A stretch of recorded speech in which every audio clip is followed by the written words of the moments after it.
Need expert support for your sim racing setup? SimRig Support has you covered. With over 2,000 hours of experience, our team excels in diagnosing and resolving issues swiftly. Submit a ticket for remote help, send us your hardware with a prepaid label, or book an on-site visit. We handle all major brands, from wheel to PC problems. Trust SimRig Support to keep you racing.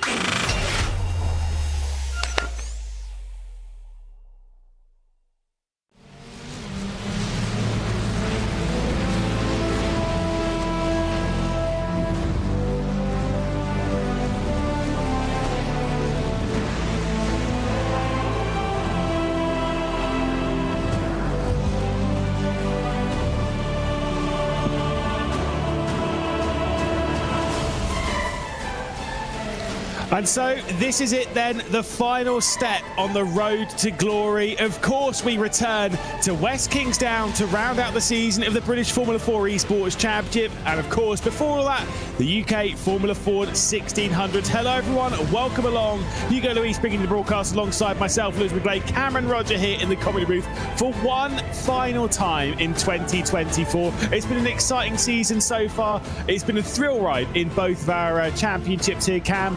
But this is it. 2 more races in the Formula Fords, 2 more races in the Formula 4s, and we are done. And what a season it's been. It's actually gone very fast because in reality, we only have 2 weeks off. So it's 8 rounds in 10 weeks. It's very cramped. A lot of racing on the screens for you. And it's been so much fun. We've got 2 contenders basically in each of the championships as well to really round out who is going to be the champion for today.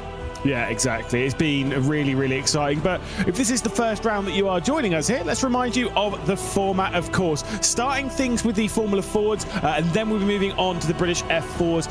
That'll be coming up at around about 8:30 UK time. But of course, here in the Formula Fords, we're going into qualifying in just a few moments' time.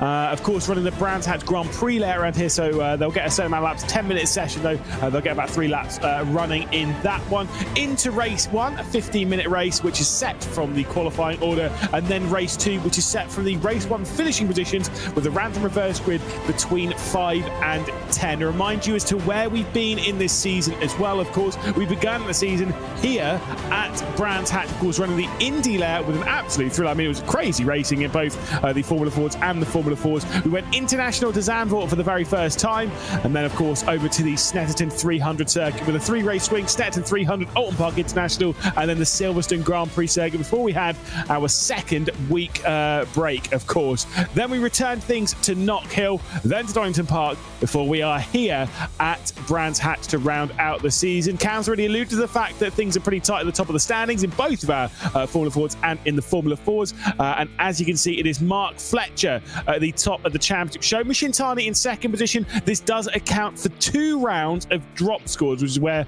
we're going to get a bit bamboozled when it comes to the numbers. But we'll do our best to keep up with it. Harvey Jones there in a 1-point battle between Harvey Jones and Crofton Woodhatch. Woodhatch has been getting stronger the last couple of rounds, of course, coming fresh off the clean sweep of the previous round of the championship at Donington Park. Sam Sanders and Lewis Werrell, who is back in the championship, 1 point separating those two. Ollie Stone also only a single point behind. Hans Jakob Suverson Moller had a terrible round a week ago. Jonathan Smith and Ian Joyner there rounding out the top 10. So much to talk about, so much to go through, and so much fantastic stuff. But again, Cam, Mark Fletcher, Shomi Shintani, the top 2 in the championship. You've got Mr. Consistency in Mark Fletcher, Mr. Speedy in Shomi Shintani.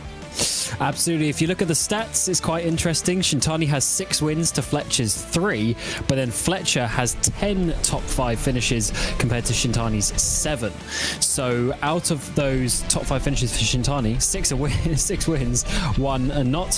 Whereas for Fletcher, he's been, as you say, that little bit more consistent up there at the front. So that is why he is getting those points on the board. Shintani's had a couple of important DNFs there, actually, in crucial races where he could have potentially won or even got podiums, but then DNFing from them, losing a lot of points. So when everything comes together at the end, we'll have to obviously try and do the maths. But it's looking good for Fletcher if he can have another one of his consistent results today. Yeah, needs to have a clean round, although he himself will tell you about where his shortcomings have been this season. So in one major place that he's had a bit of a bit of a tough run of things, and that is qualifying. Qualifying's not gone particularly well for Fletcher this season. It's not been disastrous, it's just not been great, and that's kind of the bit that's held him back from potentially completely dominating this championship. Alas, a decent qualifying in the final round of the season. Maybe he'll be on for it. Of course, he does have 3 victories to Shoma Shintani's 6 victories. So again, really hammer home your point there, Cam, that Shintani's got the speed, he's got the ability. The thing is he's on a few times this season, he's won one of the races and then basically retired or had a really, really bad score in the second of the races, which then kind of doesn't help him on the drop scores because it's only dropping your worst 2 rounds. That round is both the races combined. Indeed. So you have to, especially when it's a double race format, sort of as you're alluding to, so there's 8 rounds, but 16 races. There's actually quite a lot.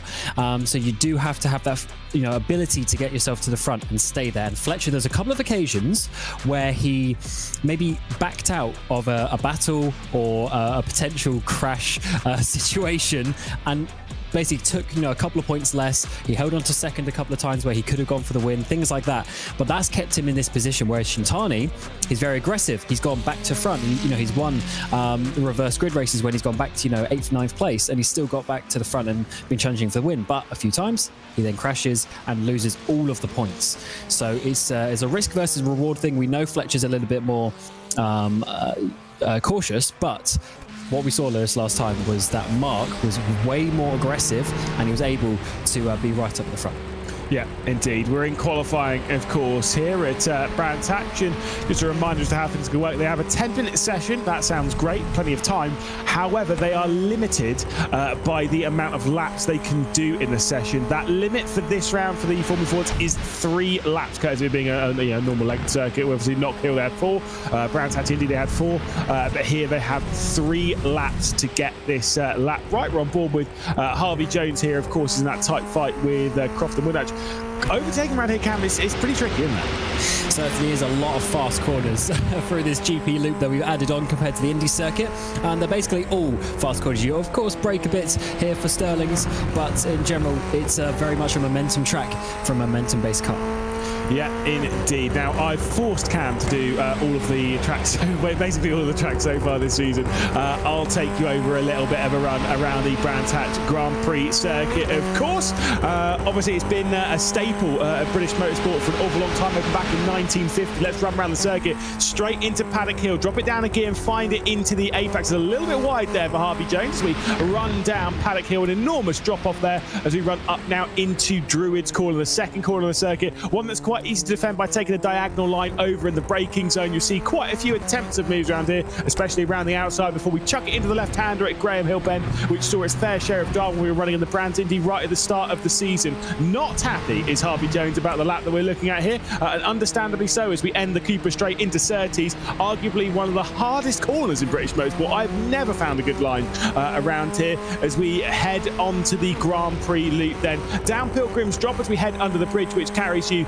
over to the inside of the circuit, and then up towards Hawthorns, at the top of Hawthorns Hill. Flick it through the right-hander here, pull it up towards the curbing on the right-hand side before you get to Westfield Bend. Really tricky corner, completely blind on entry. You flick it through there, and then watch out not to run too far over to the left-hand side and put 2 wheels into the gravel trap through Dingledale, which we're running through now, and then up towards the Sheen curve, completely blind all the way through, and expect drivers to dip 2 wheels on the left-hand side there on the grass, and that could definitely cause quite an incident. Into Sterling's, the penultimate corner of the racetrack, before we head down towards Clearways, and the final corner of the track at Clark Curve. Over back to the left-hand side, and then we return to the Indy layout, flick it through the right-hand at Clark, and then back out onto the Brabham Straight, past the pit building there on the right-hand side to complete a lap time. Harvey Jones wasn't particularly pleased with the lap time there.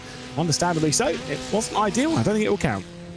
Absolutely not, but definitely some track limit places in this at this track, and that we need to be looking out for in this session as starting time starts coming very close up towards the front as Martin Vilk, out of the first 9 drivers, gets himself up towards the front with a 32.496, with just in behind is Corey Lane, and then Mark Fletcher, one of your championship contenders, of course, leading coming into this session today, and he does need a good qualifying. He has picked it up slightly in the most recent races, but if he can secure himself a top 5, that'll be very good.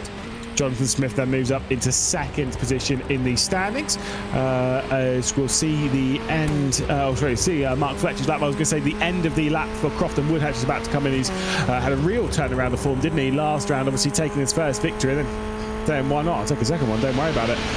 Does Crofton Woodhatch see if he moves his way up in the order? A few drivers going out slightly later than others in this session. Ian Joyner then moving up to 12th position, having a terrible first lap, 18.3 seconds off of the top times. I will tell you, yeah, there we go. Crofton Woodhatch has just jumped up to the top of the session. Shoma Shintani, following the same strat, goes into second. And of course, we have Lewis Werrell in this session as well, the 98. He has been looking strong so far this season, but has missed a few rounds, unfortunately. That drops him down to 6th place in the championship as it stands, but that is so close up towards the front. Of course, Woodhatch as well, he got pole position by 1/4 of a second at Donington last week. Is it going to be a similar situation when we get the final laps, but already the top two, 1/2 a second to the good, as Mark Fletcher comes across the line, and he's going to be setting himself a little bit of a better time. He jumps up into 4th place as Sanders jumps in.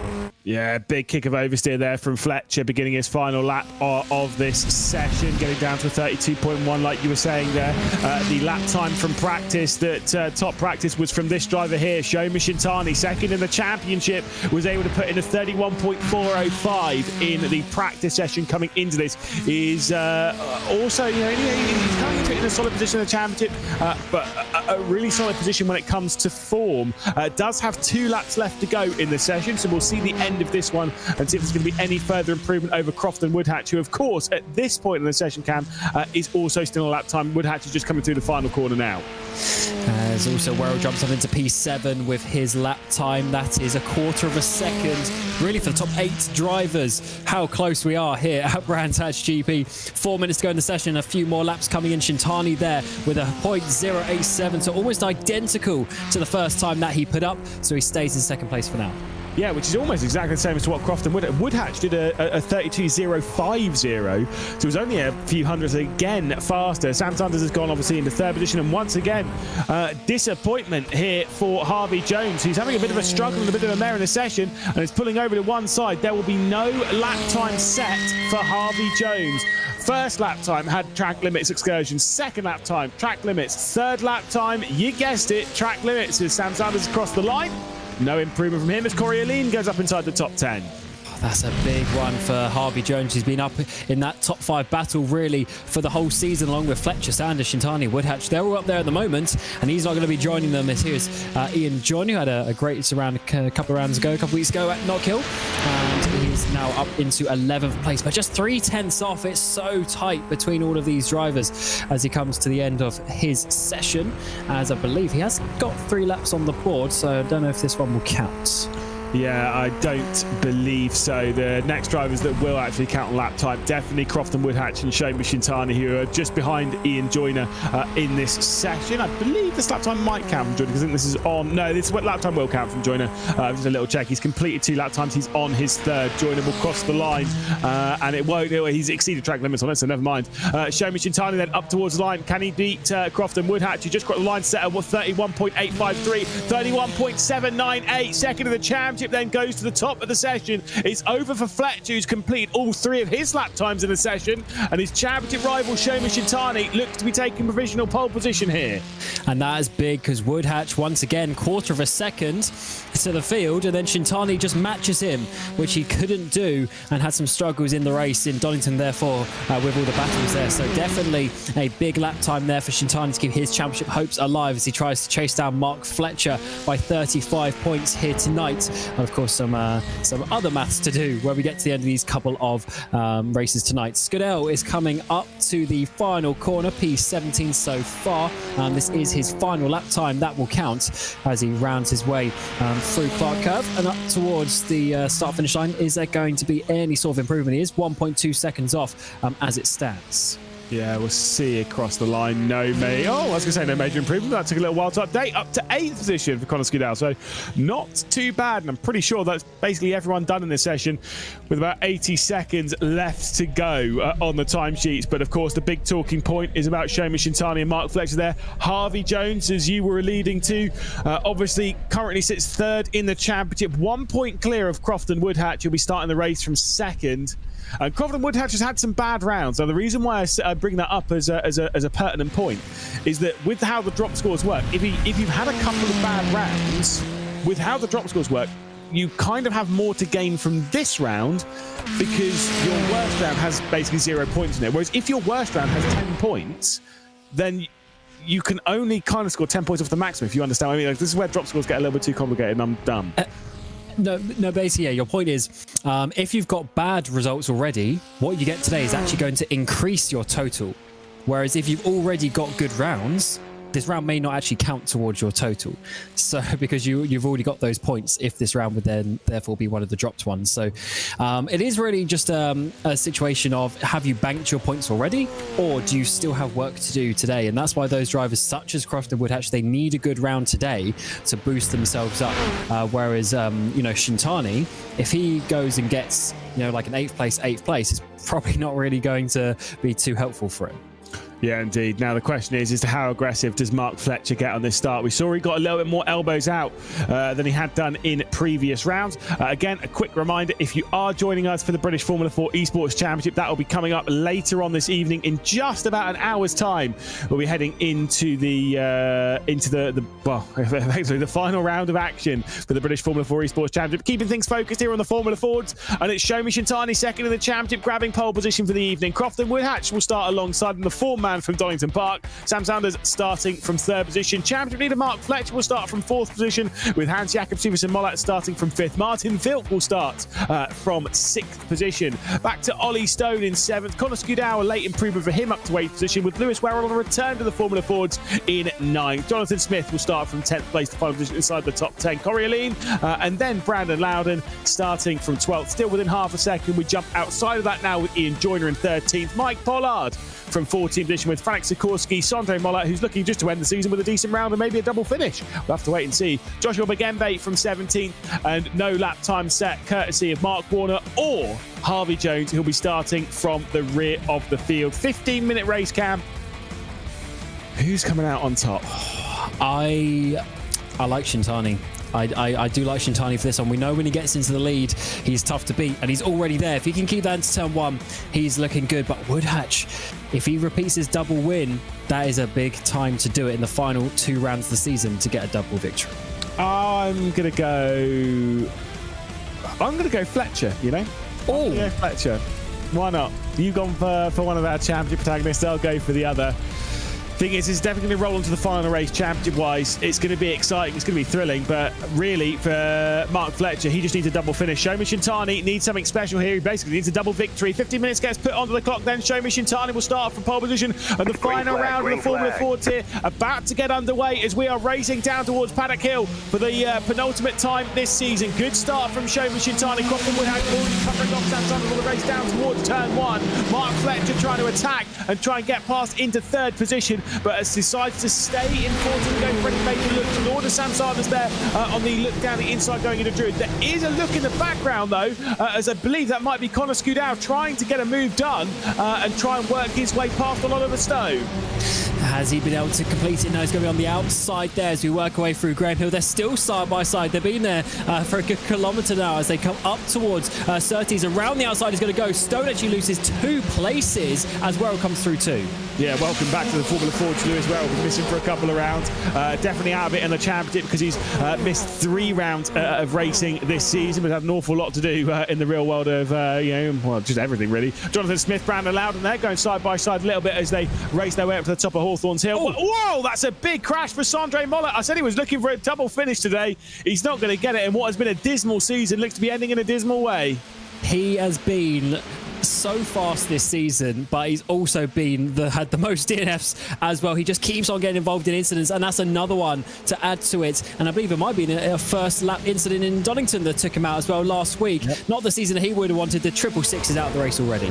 Yeah, indeed, has retired and has bailed from the session. I do not believe we'll see Sondre Mollat back in for race 2 either, sadly. It is what it is. Bit of a moment and a bit of a wide one there. You will have just seen just from Connor Skudau, as we'll see what happened with the 666.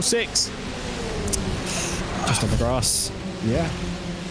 on the grass on entry, couldn't turn, and his front left wheel was completely hanging off the cars. He come back up to Druids, someone off in the background, but in the foreground, Sanders almost looking down the inside of Woodhatch, but the top 5 are starting to break away. Yeah, it was Lewis Werrell getting past Connor Scudell there. We saw as we jumped now up towards Croft and Woodhatch and the likes, was attacking Shomi Shintani there a little bit. Mark Fletcher will like to get past Sam Sanders at the moment, with relative ease, so that he can then keep his eye on his championship rival. Thing is, he's got a couple of positions behind Shomi Shintani now, and so that'll be a pretty nervy moment for Fletcher as we head out onto the Grand Prix loop. And of course, there's Pilgrim's Drop now. The race up towards Hawthorns Hill. Defensive line coming in from Shomi Shintani. Still able to hang on. Yeah, he's looking fairly strong at the moment, but the fact that everyone is packed up behind him here shows that they have the pace today. And to be fair, they were within, a couple of tenths in qualifying, so very close lap times, and of course the slipstream just brings everyone together. And these top 5 are pulling away from Martin Vilk, and they are all basically being held off. Oh yeah, in the background, Scudell, Stone, they've had some issues. The 56 there, that is Jonathan Smith. He was also involved, so 3 cars there losing time. Yeah, indeed. Like you say, Ollie Stone, there was Connor Scudell, and of course Jonathan Smith, as you allude to, all having moments. We haven't seen why Mikey Pollard is out of the race, but another retirement to add to the list as well. As here comes the attack to the outside. Croft and Woodhatch trying to get past Shomi Shintani. Backs out of it as we head down into Paddock Hill. Still only completed 3 minutes of this race. There's still so much time left to go, but already Croft and Woodhatch is going on the attack. Mark Fletcher trying to get past Sam Sanders with a big move down the inside as we head down to the second corner of the circuit at Druids. Croft and Woodhatch trying to stick it around the outside of Shomi Shintani. Almost has the move alongside the inside, heading down into Graham Hill Bend. Mark Fletcher did clear Sam Sanders, but Croft and Woodhatch was unable to get past our race leader.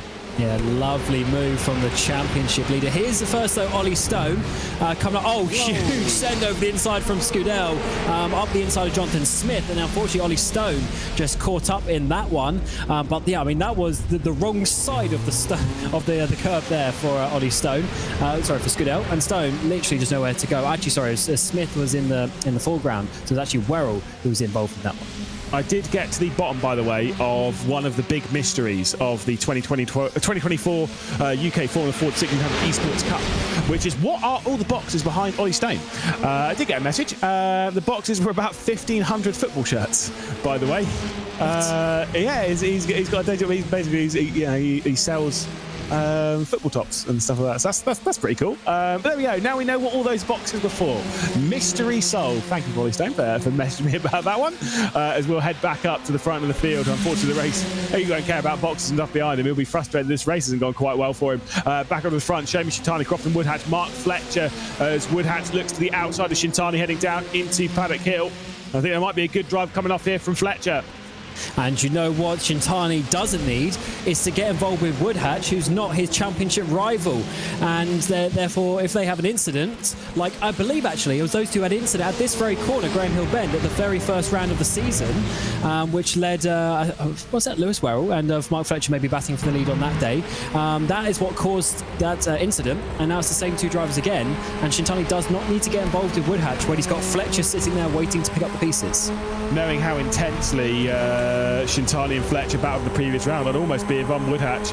I'd almost back out of it a little bit to allow Fletcher to go through. In fact, he wants to jump through and take over the race lead to the outside through Hawthorns. He's going to go side by side between the pair of them. Shintani with the inside line, riding on board now with Mark Fletcher to see this move potentially come off from Woodhatch. Big send coming through, big contact. This could open the door, and here comes Mark Fletcher. There's a spin with Sam Sanders as well, and the side by side continues between Shomi Shintani and Croft and Woodhatch. Woodhatch still on the outside. Whilst that was happening, though, Mark Fletcher has come through to take over the race lead. The championship leader hits the front.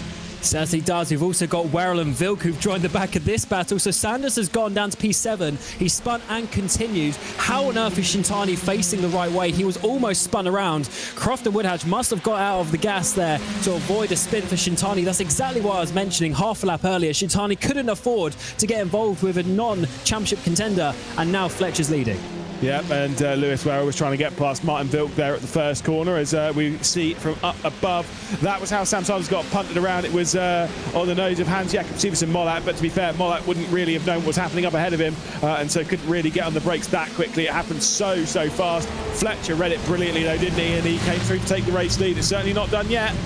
Oh, it's not indeed. This is going to be a thrilling couple of races as we're halfway through the first one. Side by side, it all is spin in the background there as well, coming through Graham Hill Bend. That maybe was Harvey Jones who's gone around his day just going from bad to worse up towards the front. We're also seeing Shintani now having some battles. Here it was, yeah. Harvey Jones has just been tagged on the rear in the red car. I think that's Corey Lane. Yeah, I think you're absolutely right, and I kind of wonder if that might have bent some of the rear suspension or something like that. Whoa, off the road! That's Lewis Werrell. No, it's Martin Vilk, sorry. Martin Vilk has been off the road there, and he loses the position immediately to Sam Sanders, who's absolutely thrown one into Westfield Bend. Back up to the top then, the top two in the championship. Shomi Shintani, Mark Fletcher, first and second in this race. It's champion leader ahead of second in the championship at the moment. 7 minutes and 30 seconds left to go in the race. We are officially at the halfway point. I tell you what, if I was Fletcher, I would actually prefer to be in third place and just sit behind and take the third. But he was gifted the race lead and he probably doesn't want it. And now he's got to have this awkward battle with his championship rival. Shintani goes to the outside up towards Paddock Hill Bend. It's a big, brave move if you want to do this. But we know that's exactly what the Japanese driver likes to do. Around the outside he's going to go. Yeah, Shintani sends it in through Paddock Hill, and I think you're absolutely right. Fletcher's been like, see you lads, I'm not involved in this, thanks. And he drops back to third position. It's exactly as you were talking about there, Cam. Not weighing up too much risk. He's been very good with the risk this season, is Mark Fletcher, and that's why he's in the championship lead and why he's looking so strong for this championship. A couple of third places will be more than good enough for him, as we'll see Shomi Shintani back at the front, Croft and Woodhatch in second. I mean, Woodhatch with second. That'll be an all right result for him, but I think he's just looking to end the season with 4 consecutive victories, because why not? Here he goes. Oh, this is tight between the two. Maybe the tiniest brush of contact with the front nose there.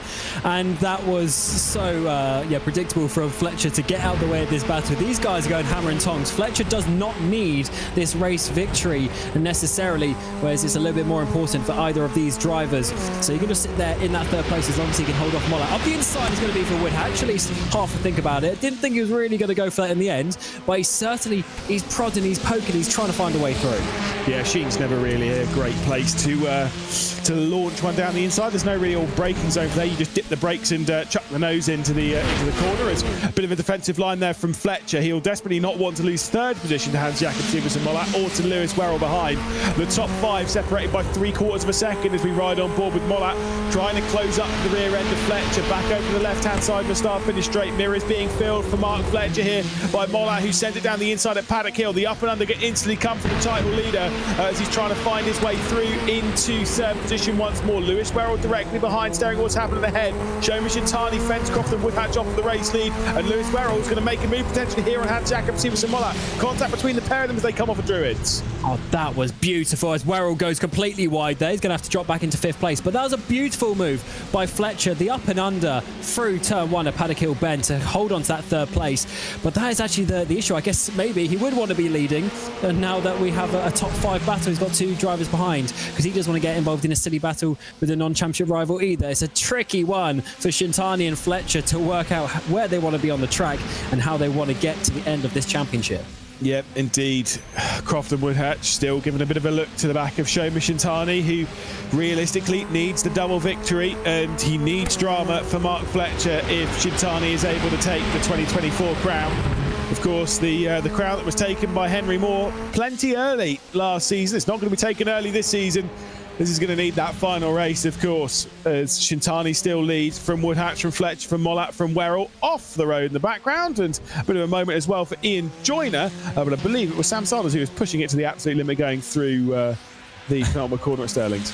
These drivers are not giving up, even though it's the final round of the season. They are giving it absolutely everything. To the outside once more for Woodhatch. He's just trying to slow Shintani down, trying to get him offline, get that up and under that Fletcher did on the previous lap, and he might have it. He's got his nose up the inside as we come up the hill towards Druids. Up the inside as well in the background for Mollett. Side by side for the race lead is going to be Shintani all the way around the outside. He should be able to defend that down the hill.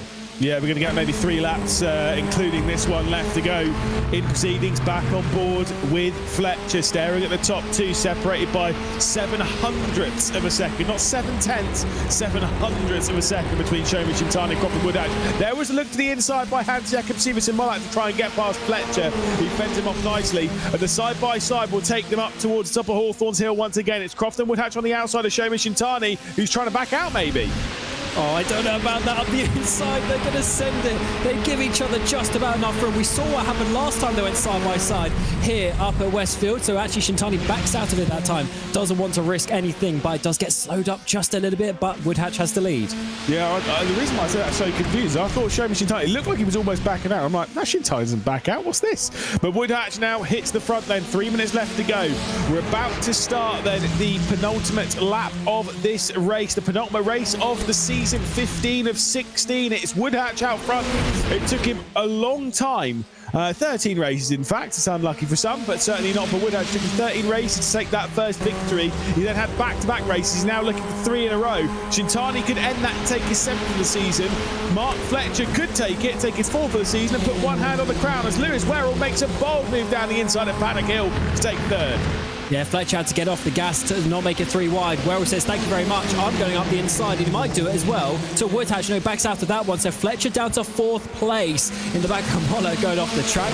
And the top 2 swap around. So it's all changed inside the top 5 there, just in a couple of corners. Where do you want to position yourself for the final lap? Do you want to be leading? Do you want to be in 2nd place? And for Fletcher, is he going to risk everything to get a podium, or is 4th or 5th enough in his plans? I think around here you want to be leading. You don't want to leave it to the last lap. You don't want to be in 2nd position on the last lap, because as much as you can make the move like what we're seeing here for Crofton Woodhatch, he's not going to be alongside enough to try anything up towards Hawthorns. You need to be in the lead of the race if you want to take the victory. And that sounds obvious, but sometimes, we said this before, you kind of, on some circuits, you want to be in 2nd place, use the slipstream on the last lap to work your way through. That's exactly what happened at Zandvoort, of course, where Fletcher took that victory over Shintani. Whereas around here, track position's king. That's the thing that reigns supreme around Brands Hatch, and that's exactly what Crofton Woodhatch is trying to retake over. Where's his best opportunity? Is it down to T1 at Paddock Hill, or is it on the run up towards Hawthorns? Oh, I think he got to do it at Druids. I think the up and under in turn 1 gets the run up the hill to Druids. That's got to be the one, surely, as we come on to the final lap of the race. The top 2 have a car length advantage. Lewis Werrell is actually in with a half a shout here of this race victory. Let's see what Woodhatch wants to do. Great speed from Woodhatch on the start-finish straight. Shintani with the inside line, doesn't get fully alongside before the break is zone. Tries the up and under that Cam's been talking about as he tries to work his way to the inside of Druids. It's not quite worked. There goes the defensive line from Shintani. Woodhatch to the outside. Lewis Werrell filling the mirrors on his return to the Formula Ford. Shintani's going to hold firm and going to hang on here at least for now. And Werrell half thinking about it for Woodhatch. Woodhatch has got to look forward and behind. He goes a little bit wide there, actually. Loses half a car length. Shintani will have slight breathing room down in towards 30s. The next good opportunity is as we go down Pilgrims Drop and up towards Hawthorne Bend. These 2 have been side by side there already twice this race. Yeah, indeed. And here we go. Let's see if Crofton Woodhatch can get alongside. We drop down and rise our way back up to the top of Hawthorns Hill. Not trying to pick up the slipstream as Woodhatch couldn't get alongside Shoma Shintani. Going to try the up and under into Westfield Bend. That's not going to be a wise idea. Oh, no, he was thinking about it, but not quite the wise decision. Is Shintani there? A little bit too much curb. This is an opportunity. Final lap time. The checker flag is out. Who is going to get there first? On the outside of Sheens. That's not where you want to go.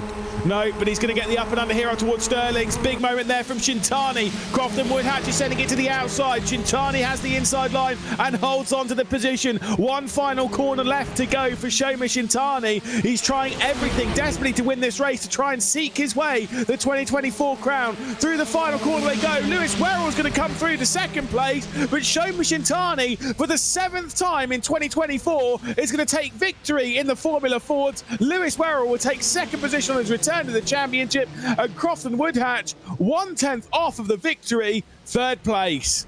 What a finish there. That was almost a 4-wide finish with Fletcher fanning out to the left-hand side of the track. Lovely final lap there. Once again, Shintani finding a way to hold on. I think Woodhatch will be very disappointed that he dropped down into 3rd place after leading at points in that race. But certainly, that is a great fight. A few points gained for Shintani, though.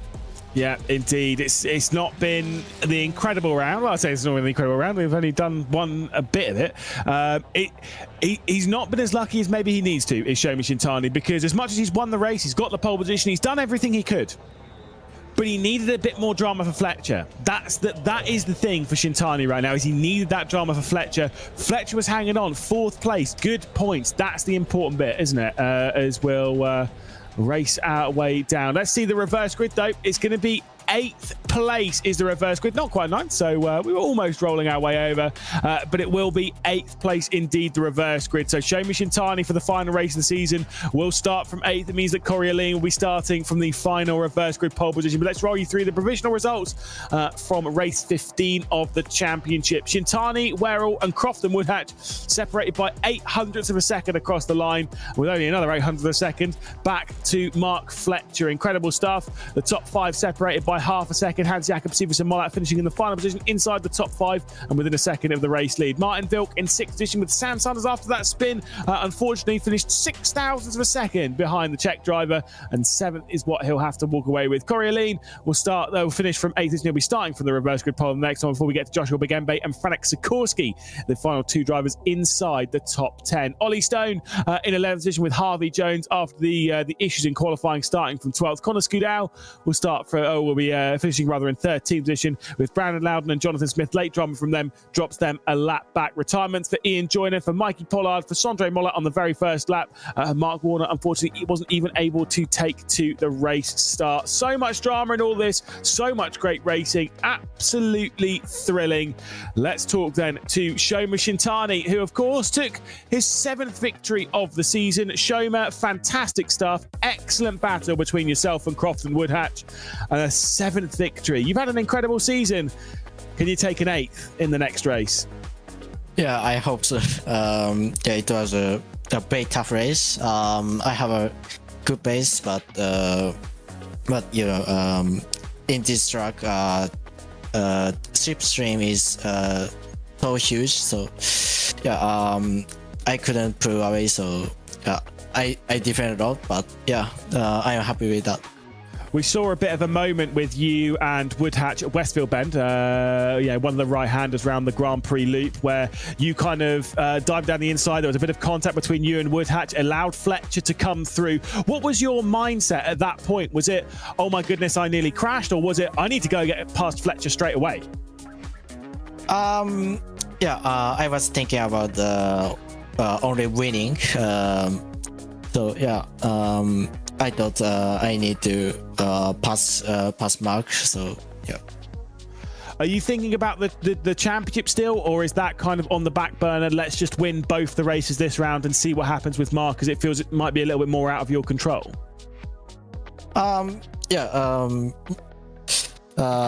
It's difficult to win a championship today, but I'm gonna try it. We'll keep our fingers crossed for you in the next race, Shomi. You'll be starting from 8th position. Fingers crossed for you. Have a good one. Yeah, thank you.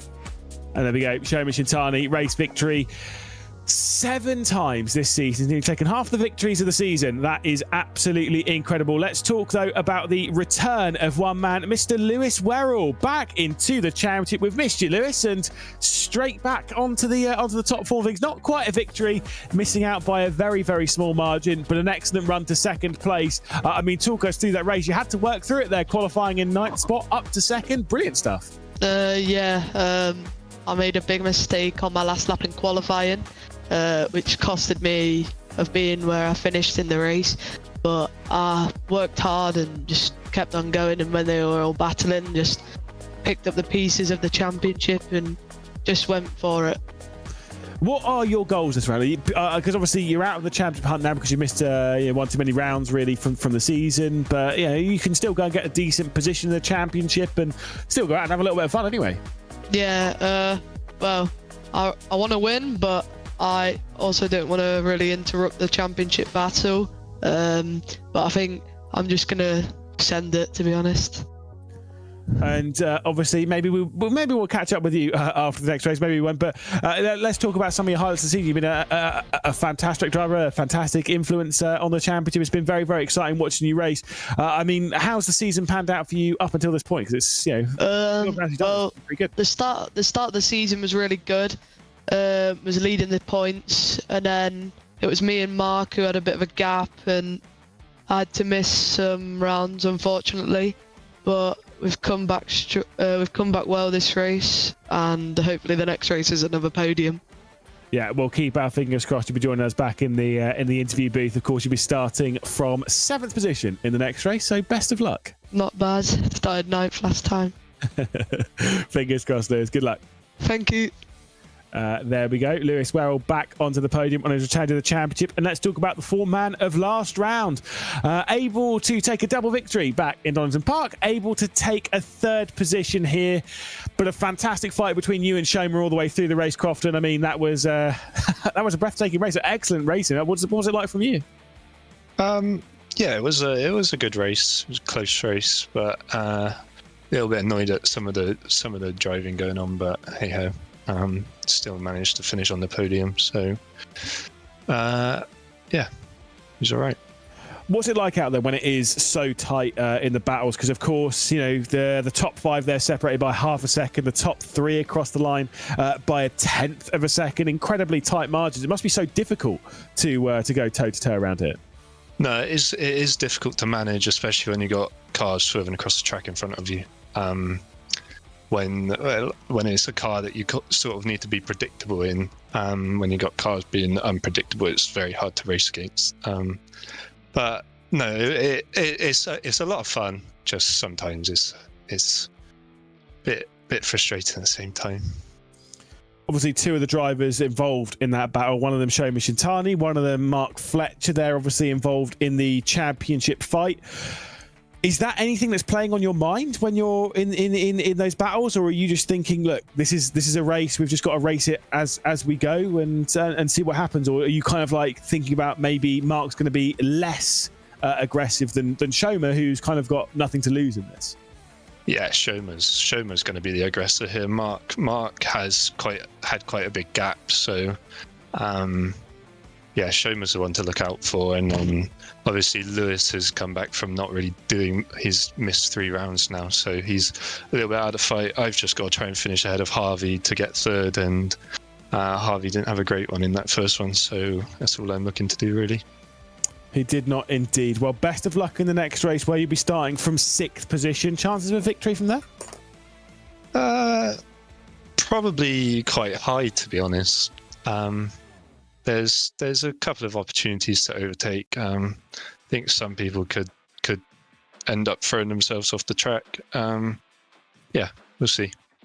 We'll keep our fingers crossed. Cheers, Crofton. Thank you. There we go, Cam. Absolutely excellent stuff to round out things in the first race. But obviously we've got that second race, and we've got an 8-car reverse grid. We certainly do. One of the bigger numbers. It's quite interesting hearing Crofton's point of view there. He's he's not necessarily the most emotional person in terms of expressing that, but he definitely seems like he's quite annoyed, and he's going to be coming back for some revenge in this second race. So I'm quite looking forward to this one and seeing how aggressive he wants to be to get to the front, because he's not involved in the championship fight. He could just go out and just try and get the race victory, and he can put other people in a position where maybe they have to back out of it. So that's going to be quite interesting. Yeah, I'm not going to speak on behalf of Crofton there, but I think we can all probably assume that he's alluding to a little bit of the fighting from Shomer Shintani there. Which, to be fair, can you necessarily blame Shomer Shintani for racing that aggressively when he's putting everything on the line? Because, as I was kind of alluding to that, Shomer's got almost nothing to lose here and everything to gain. If he risks everything to take the victory, and he takes the win, then all's great. But if he kind of rolls everything on the back foot and then doesn't go for everything on the victory and then ends up finishing in second, third, fourth, and then he comes up a couple of points shy in the championship, you'd be sat there kicking yourself, wouldn't you? Absolutely, he has to go for it, and that's what he's done all season. That's why, as you said after the race, he's won half of the races this season just by himself. So that's just his style, and whether that's whether some drivers agree or disagree with that, that's what they got to race against, and they know what's coming. And it's one of those situations where Wood actually had to find a way through. He did find a way through, actually, but of course Shomer was able to retake that position. So he needs to find a way to stay out the front this time, because he's starting, obviously, literally right in front of him on the same side of the grid, with Shintani following him into turn 1. Yeah, I mean, you can see that, by the way, in the top left of your screen, the practice. They're currently in a practice session. That's just so they can get used to the new conditions. No rain, don't worry. Just so they can get used to the conditions, get used to the car again, and make sure all the things are running well on the server. Once this practice session comes to an end, we're not doing qualifying or anything like that. If you're just joining us for the first time, we'll be rolling straight into the second race of the evening, the title deciding race, and it is that tight fight between Shomer Shintani and Mark Fletcher. But as we kind of alluded to, Fletcher's kind of just got to have a clean race here. No major dramas, and and he'll be taking the title. And he's starting from 5th position as well. So it's kind of like, I feel from there, he's ahead of most of the drama. Oh, yes, exactly. So in some ways, when you're also the lower end of the reverse grid number, obviously you get actually put high up on the grid, and therefore you gain some positions, and you potentially are going to avoid some dramas. But we know in this series, it doesn't matter where you start, you can easily get caught up in things. And we saw with Sanders actually as well. He was in that awkward sort of 4th, 5th position, and being there is actually what caught him out, and that's why he spun in that first race. So it doesn't always help, but hopefully for Mark, he can stay there, because if he gains... Basically, if he finishes ahead of Shoma, of course, Shoma's not going to be gaining points, and that's going to be good for the championship. Yeah, indeed.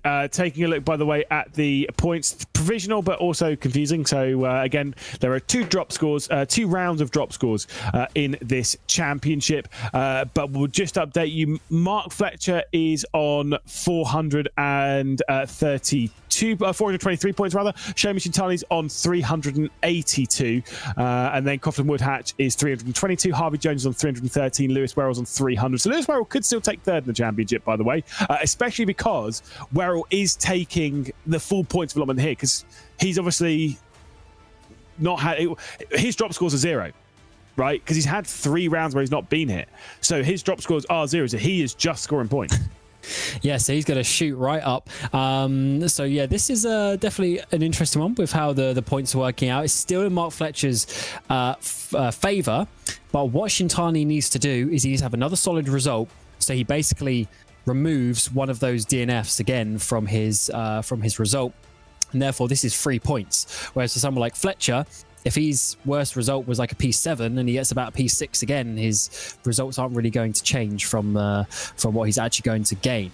So it's all for Shintani. He's just got to go out for a win, and he's got to hope that Fletcher has some big issues. So Fletcher, keep it on the track, get a solid top 5, and you should be okay. Yeah, and this is also this is where things get interesting with the drop scores, right? Because do you want to know a fun fact about that race? And I've noticed this a couple of times this season. This is because Shoma generally has really good race 1s and then drops a little bit in race 2. Coming into this round, there was 35 points between 1st and 2nd. So Mark Fletcher had a 35-point lead in the championship. After the round, where Shoma Shintani has won the first race, and Mark Fletcher's finished in 4th position in that race, because of how things work out, the championship's actually grown. It's gone up to 41 points rather than 35. That is confusing, and that's why drop scores are very confusing. But that's courtesy of how bad some rounds have been and how good other rounds have been. It's very, very complicated. But as much as that gap sounds large, it's probably not as large as you think once we take into drop scores in the 2nd race. Oh, absolutely. But the important factor in this championship as well is we might have the reverse grid, but the points are identical. So it's 45 points for a win in both races. So there's still a lot of points. And of course, fastest lap as well, bonus point. You can get yourself 46 points still remaining in this championship. Yeah, indeed. There is still plenty of time, and then that again, that's not even to account drop scores and where points can be lost, gained, and all of that confusing likes. We'll do our best to keep up to date with that. We're about to roll through into the season finale race. One final 15-minute run around the Brands Hatch Grand Prix circuit to sort out the season, and Corey Lee will be starting from the reverse grid pole. Sam Sanders alongside on that front row, potentially the favourite from this race, with Martin Ville, Hans Jakob Siversen Moller, and Mark Fletcher, the champion leader, starting from 5th position. Crofton Woodhatch pretty confident in this race. He'll be starting from 6th position. He is confident to maybe work his way through and take a victory. Lewis Werrell and Shoma Shintani there in 8th. Shintani will be going full guns blazing. Joshua Bagembe, Frank Sikorsky, Ollie Stone, and Harvey Jones rounding out the top 12. Jones involved in that fight for 3rd in the championship. Connor Scudell in 13th with Brandon Loudon, Jonathan Smith, Ian Joyner, and Mike Pollard. Sondre Mollett, the only driver not to take through into this race, along with actually Mark Warren. Never mind, I'll count that. There's 2 drivers who aren't in this one. 15 minutes then put onto the clock. The season finale about to get underway. The race ending part of the season for the Formula Fords. Let's see who's going to take victory. Corey Elaine from pole position, not getting quite the launch we saw from the previous race with Shoma Shintani against Crofton Woodhatch. He's already being attacked by Sam Sanders in the race for turn 1. Look at that line though from Sanders straight around the outside with a much faster drive. going through Paddock Hill. Sanders has taken over the race lead then.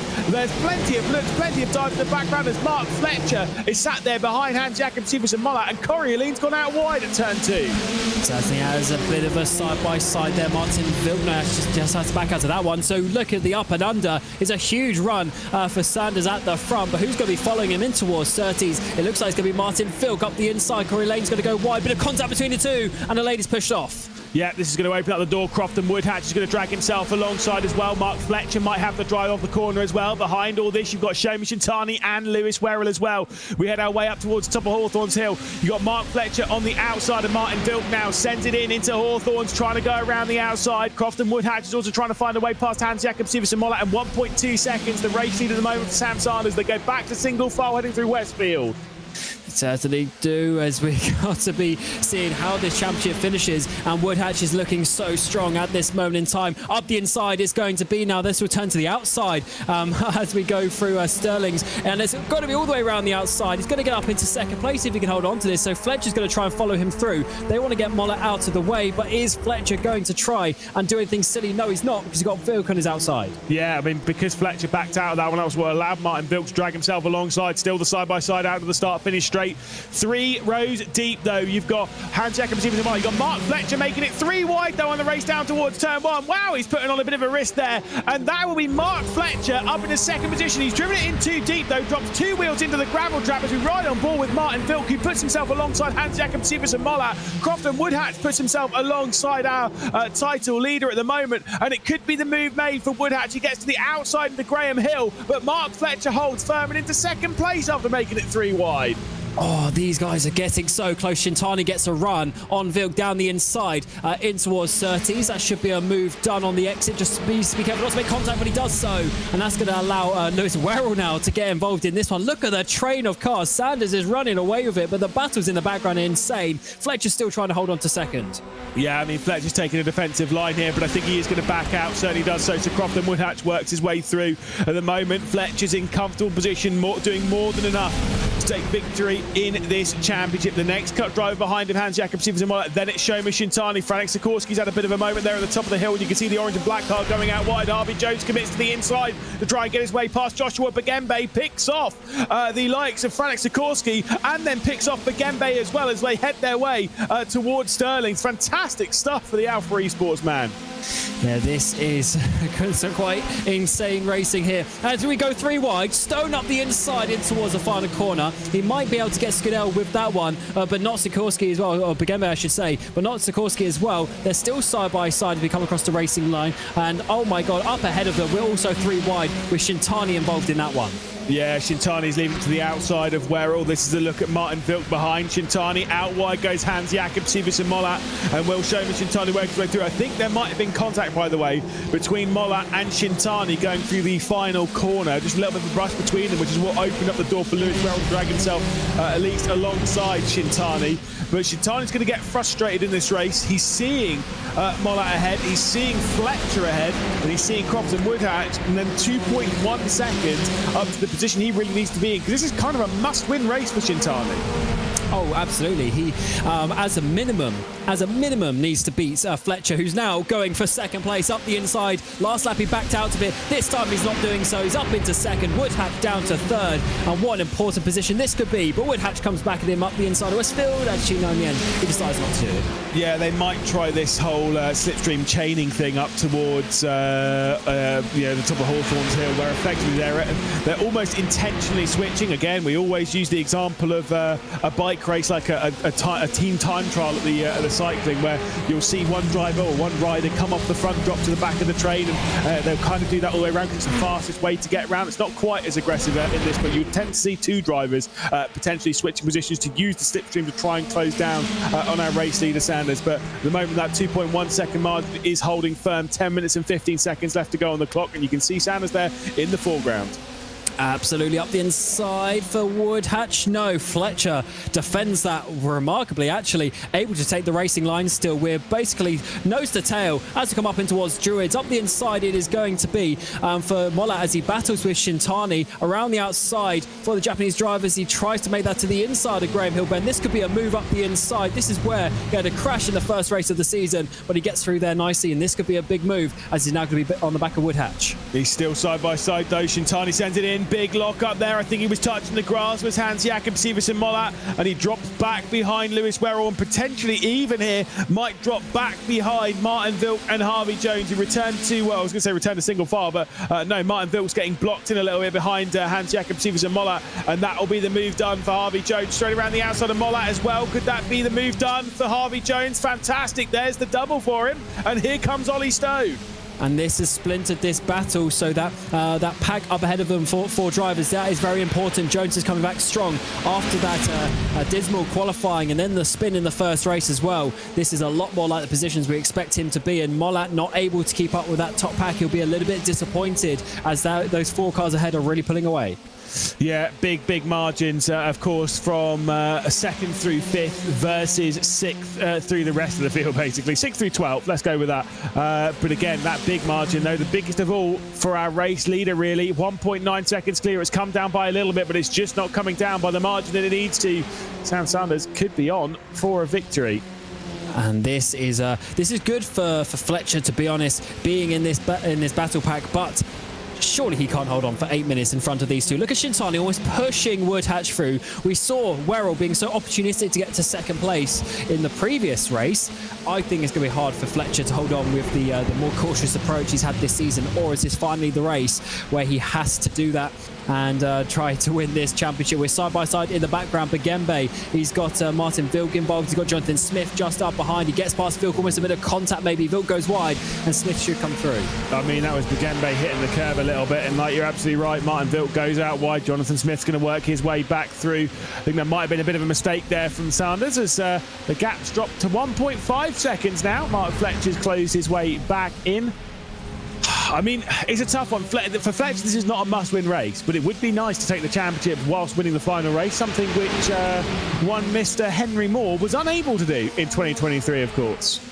It's actually less common than you think in these championships, the championship leader winning, just because of the consistency factor we mentioned. It's not just about winning every race, it's just about being there. And a second place, I'm sure he'd be happy with. At least we get to speak to him in the interview room. But they are chasing down Sanders. Still 7 minutes ago, half of the race, and Woodhatch is looking strong. He's looking confident as well. And he's back for revenge after missing out on the victory in the first race. Yeah, indeed. Looks to the outside on Mark Fletcher, who defends down into the first corner. Could be the up and under here for Crofton. Woodhatch sees Sanders in the distance, and still halfway through this race. There's still plenty of time for them to close in, but for Woodhatch, he's got Shintani there. I mean, for Fletcher, I think that's kind of why he'll want to keep Woodhatch at bay. I don't know if he's that bothered about winning this race. Of course, he'd love to, but it's more about keeping a buffer between himself and Shintani. That's the more important bit, and effectively using Woodhatch as a shield here. Absolutely. So if they finish, it's 12 points 15. I'm just trying to work out, for this round, he would only lose 3 points total to Shintani if it finishes like it is, as Woodhatch did a bit of a bump draft as we come down the straight up towards Hawthorne. So I don't know if maybe he's trying to avoid overtaking at this moment in time as they try and catch down the leaders up ahead, side by side with Stone and Mollett going side by side. In the background, though, who's not going side by side is Sikorsky as he's sent off the road. Yeah, that was a big one for Sikorsky into the barrier. We saw Sondre Mollett out there, and that'll be a first retirement from the season finale here for Franek Sikorsky. Out of the race he goes, as we'll keep an eye on this battle between Hans Jakob Siversen Mollett and Ollie Stone. Joshua Bagembe trying to drag along Martin Vilk to pull them into this fight. 5 minutes and 50 seconds left to go in the race. And realistically, if there's no mistakes, Sanders will win this race. But that's easier said than done round here. It was contact then between Smith and Sikorsky, and that was what sent Sikorsky into the barrier. Again, race control will take a look at any of those incidents, but at the moment, I don't think you sat at home, probably race control as well, can't take your eyes off this battle here, the one between Fletcher and Woodhatch. I'll tell you what though, Woodhatch is biding his time. He's not going for this move just yet. I think they are trying to catch up to Sanders. And in the background, we're still going side by side actually. Is that Mollett and Stone continuing their battle for 7th position? Looks like Mollett might have just been able to get ahead in that battle. Stone down to 8th place. Yeah, Ollie Stone with all his boxes down to 8th position, but still we'll be embroiled in this fight with Hans Jakob Siversen Mollett, who of course was one of the drivers. He finished within within a second. We'll call it was just over half a second off the race. He was a part of that top 5 fight in the previous race, and definitely would like to show that once more. But sometimes the reverse grids has lacked that aggression and the consistency that we've seen. The gap's 1.3 seconds for the race lead going top to bottom. Of course, the top fight is that one for 2nd position. The one behind is Joshua Bagembe, Martin Philp, Ian Joyner, Jonathan Smith and Mikey Pollard in the fight for 9th position towards the back end of the top 10. These are some great battle packs we've got in the final race of the season. Remember, the final opportunity to get points on the board for your championship position. Of course, really, the champion is always the one that we're focused on. But for those drivers trying to finish it inside the top, maybe the top 7, top 8 in the championship, these are important positions as well. And I'm sure the matter of pride is coming to them as we get towards the final 4 minutes of the season. It is getting closer at the front, though. Fletcher's gained a couple of tenths on that lap. They're getting dangerously close to that 1 second mark. Yeah, it's closing in, and like I say, once it gets under about a second, once it, particularly close to 0.7 of a second, that gap will go in the click of a finger. You heard Shintani talking about how aggressive the slipstream was around here, and that's maybe why, as much as you say Crofton Woodhatch has been patient on the back end of Mark Fletcher, I wonder if Shintani's been particularly patient behind Crofton Woodhatch as well to allow that gap to close its way back down. No one's being patient in this battle. Joshua Bagembe, Martin Vilt going side by side as we head round and back onto the Grand Prix loop for the 3rd to last time in this race. Oh, bit of defense from Fletcher, but Woodhatch, he's still not really going for it. I think he's still trying to, and I think Shintani as well, they're both trying to catch up to Sanders effectively. This is such an awesome battle to see these guys. They're being very aggressive in race 1. They're being a lot more calm and collected in this race 2. And don't forget, Lewis Werrell on the back of that, he's got nothing to lose. He said he doesn't want to get involved in the championship, but surely if they catch up to Sanders, he's going to be trying to find a way through onto the podium. Yeah, he'll want a victory to end out the season. I mean, they all want a victory to end out the season. This is the last race, the final one of 16 of a long journey that's taken them to this point out through the final corner. I mean, Sanders has not won a race this season. In fact, of that top group, Sanders, Fletcher, Woodhatch, Shintani, Werrell, Sanders is the only one yet to take a victory in 2024. Fletcher obviously has 3, Woodhatch has 2, Shintani has 7. Werrell's got a couple to his name as well. I mean, this is a tough one. It's a tall order. But he deserves it, does Sanders. He's been so fast. We've spoken to him many times in the interview room, getting those podiums. But can he go another place better and get the win? He's already defending to the inside. You're right, Lewis. That 0.7 marker, that's where we are now. Half a second gone in the last lap and a bit. And now he's looking in his mirrors and he's going to have the alarms going off in his brain of don't make a mistake with 2 minutes to go. Yeah, he's driving off the racing line here to try and break the slipstream, to almost try and encourage something to happen behind. But Woodhatch is being very, very patient, and Fletcher's looking for the slipstream. This is going to be a thrilling final lap here, so strap yourselves in. We've got, 1 1/3 laps left to go in this race. There is not long left to go before we'll potentially at this rate be crowning Mark Fletcher as the 2024 champion. But who's taking this final victory? 90 seconds left to go on the timer. The final lap is about ready to begin. Sam Sanders is about to cross over the start-finish line to take the white flag. Fletcher behind, Woodhatch, Shintani and Werrell. One of those drivers likely to take victory. They'll crash themselves out. Harvey Jones might come through. There's Fletcher out wide, and here comes Woodhatch. He's already smiling as they came to the exit of the corner. He knows he's going to have this position. A little bit of slipstream as well. Across the line, he's going to go up into 2nd place. Shintani's going to send it down the inside as well. Fletcher needs to be careful here not to lose the points, and he backs out of it. He loses 2 places with that mistake. Yeah, that's not too bad, though. He's got Lewis Lewis Werrell directly behind to defend that one a little bit, but Lewis Werrell's going to look to the outside, so he still remains behind his championship rival. 40 seconds left to go. And of course, onto that final lap, so we're ticking off those final few corners. Graham Hill, as Sanders throws it in as hard as he can. He knows this victory is his for the taking, but he's being caught hand over fist by the group behind me. Head back out onto the Grand Prix loop for what is arguably the best overtaking opportunity for Crofton Woodhatch, and Sanders has made a mistake. This could be the move. Woodhatch is going to drag himself alongside, but can he find the move? To the outside is going to be at Hawthorns. It's a big send. It's a big overspeed. Surely Sanders has to back out of it. No, he doesn't. They go side by side. Can they give each other space? Shintani is waiting in the wings to try and find a way through as well. And he gives a bit of a bump draft as well to Sanders. He's going to throw it in very deep in the Westfield bend. Crofton Woodhatch goes out wide. Sanders will retake over the race lead. And Shomi Shintani will get his way past Crofton Woodhatch. Here comes Mark Fletcher as well, who makes contact with the back of Shintani. Oh, at Sterling's, that's Crofton Woodhatch who's gone off the road. Sanders is doing everything he can to take over this victory as Crofton Woodhatch and Mark Fletcher go side by side. Big defensive line coming down the final stretch into the final corner as Shomi Shintani will have a drag race with Sanders out of the final turn, and it's going to be Shomi Shintani potentially. He's got a better run here. Oh, there's contact between the pair of them, and there's going to be a massively controversial finish there, and Sam Sanders will take the final race victory of the season on the line by 200th of a second over Shomi Shintani. Crofton Woodhatch will be fuming in the interview afterwards after a little bit of contact there between himself and between himself and Sam Sanders as well. But Mark Fletcher, the 111, he came into it as the favourite with the points gap, and he will leave it. Cameron, Roger, as far as our numbers run, as far as the provisional standings are, as our series champion, congratulations to Mark Fletcher, very much deservedly so. I've been trying to do the maths along the day. I think it is going to be close in the end. We'll wait for the results to be confirmed. But for what it looks like, Fletcher is the champion, and what a deserved drive over the course of the season. He was consistent, and again, in that fight, he knew when to pick his battles, and he took another 4th place finish in as many races. So what a finish to the season. He was there when he needed to, but Sanders ticking off that victory. That's big congratulations for him. Yeah, indeed. I mean, look, I will say for Sam Sanders, we'll look at the provisional race results.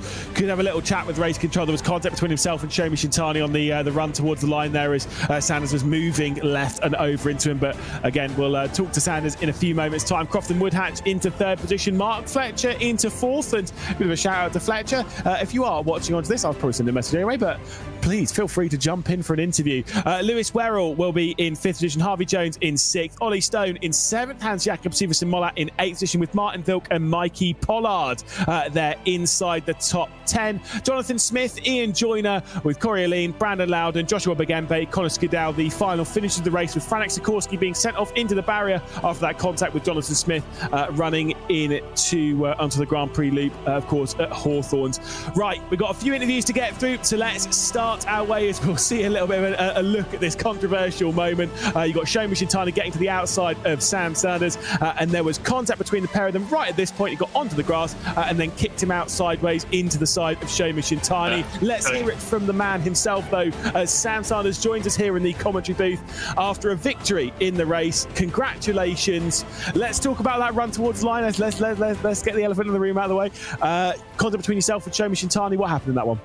Yeah, I just apologise to Shomer. A bit of a rush of blood there, I think, given the race before that. I just saw he was coming up to the line really close, and I wanted to kind of make it as close as I could, so that I wasn't giving away the draft, but I just misjudged it and bumped into the side of him. So not really how I want to win that one, so I've apologised to him and take the one on the chin. But how relieving is it to, you're a race winner now? How relieving is that to finally take one? I mean, that's it's been a long season, and the last race of it, you take it by 200ths of a second.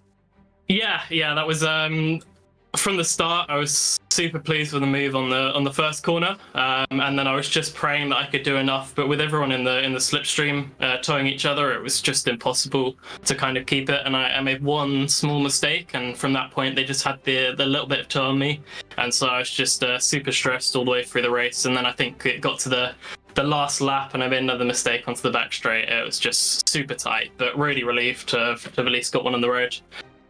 Well, Sam, the biggest of big congratulations to you. An excellent season. Very nice to end it with a victory as well. Maybe we'll see you in 2025 somewhere. Who knows? Brilliant. Thank you very much. Thanks for the broadcast as well, and for everyone who's tuned in to watch me. It's been great to have all the support. There we go then. Obviously, Sam Sanders out of the commentary booth for the last time this season. And then into it, let's drag our way in Shoma Shintani, who was involved in an excellent fight in the championship, but 200 short of race victory there. And that it was an excellent race up towards the line, though. But what do you make of that one, Shoma? Yeah, thank you. Top season. I have one of fastest pace of the season, include today, but I made too many mistakes. So yeah, that's why I'm off P2. I mean, it's such a tight margin between you and Mark, just 10 points separating you over the season. You have, like you said, you are the fastest of the season. That's clear. You have the most race victories of anyone, such a high amount of podiums as well. What will you be working on going into future seasons of racing, and what have you learnt from this season? Is it just learning consistency, and is that a race-to-race thing, or is that something that you can work on a lap-to-lap thing? Yeah, I mean, I made different mistakes on every round, so I reanalyze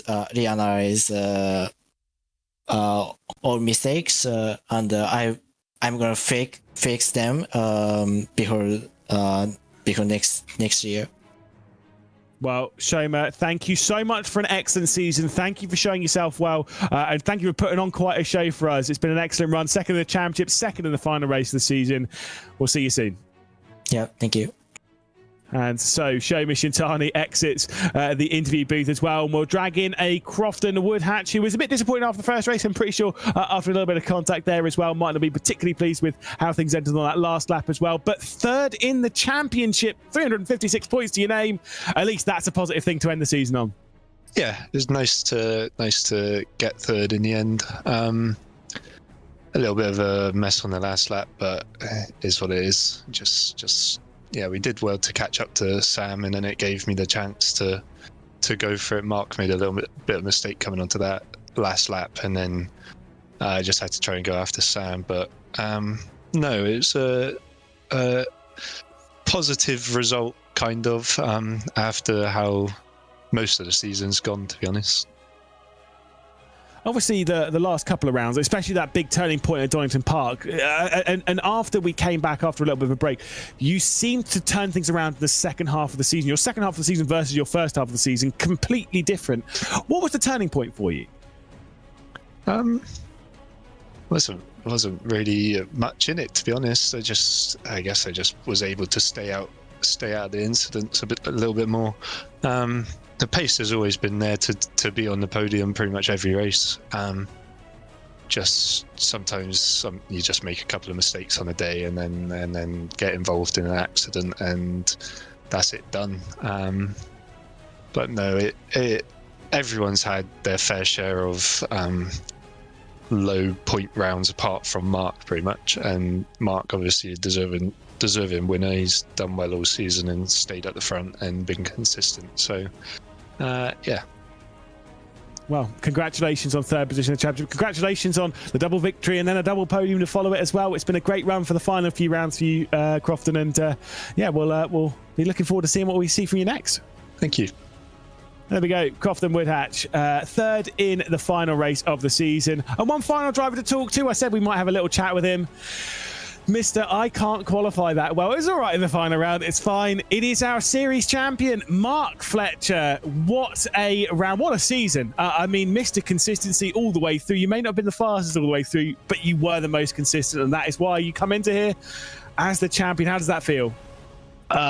Unbelievable. I tell you what a last round that was. They didn't make it easy, did they? No.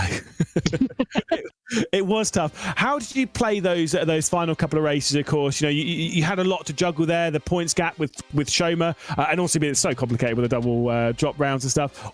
Were you just thinking, look, I've got to keep this car on the road, I need a double top 5? Was that the goal coming into it, or where were you aiming? Yeah, my thought there was just stay somewhere near Shoma. There wasn't a massive gap. Well, it was different because obviously the drop scores and everything like that. But yeah, it was play it safe and just stay out of trouble. I mean, again, it has been an incredible season for you, Mark. I am glad to at least have a quick word with you before we jump over to the British F4s. Congratulations on the championship, and yeah, fantastic stuff. Yeah, it was class, and yeah, thank you guys for broadcasting it. Honestly, it's been a fantastic season, and yeah, thank you to Jack Jeffries for spotting for me all year, and yeah, thank you to Crofton in that last one, who obviously wanted me to get up behind Sam. What he didn't know was I was shaking, so I couldn't drive any faster. Thank you, Mark. Our Formula 4 champion, Mark Fletcher. I mean, he did it in the final race there, Cam. Incredible stuff, an incredible final round. And again, this is building up towards that season finale in the British F4s. Yeah, what a track this is to finish any season, and the Formula Fords are just so good. So congratulations again to Mark, really deserving champion. Just 10 points in the end. So Shoma, even with that win, would have just been short of it as well. But what a season between the pair of them. Yes, indeed. Now, myself, Cam, we're going to have a little quick swig of water. Do not go anywhere. Up after this, it's the season finale for the British Formula 4 Esports Championship. Need expert support for your sim racing setup? SimRig Support has you covered. With over 2,000 hours of experience, our team excels in diagnosing and resolving issues swiftly. Submit a ticket for remote help, send us your hardware with a prepaid label, or book an on-site visit. We handle all major brands, from wheel to PC problems. Trust SimRig Support to keep you racing.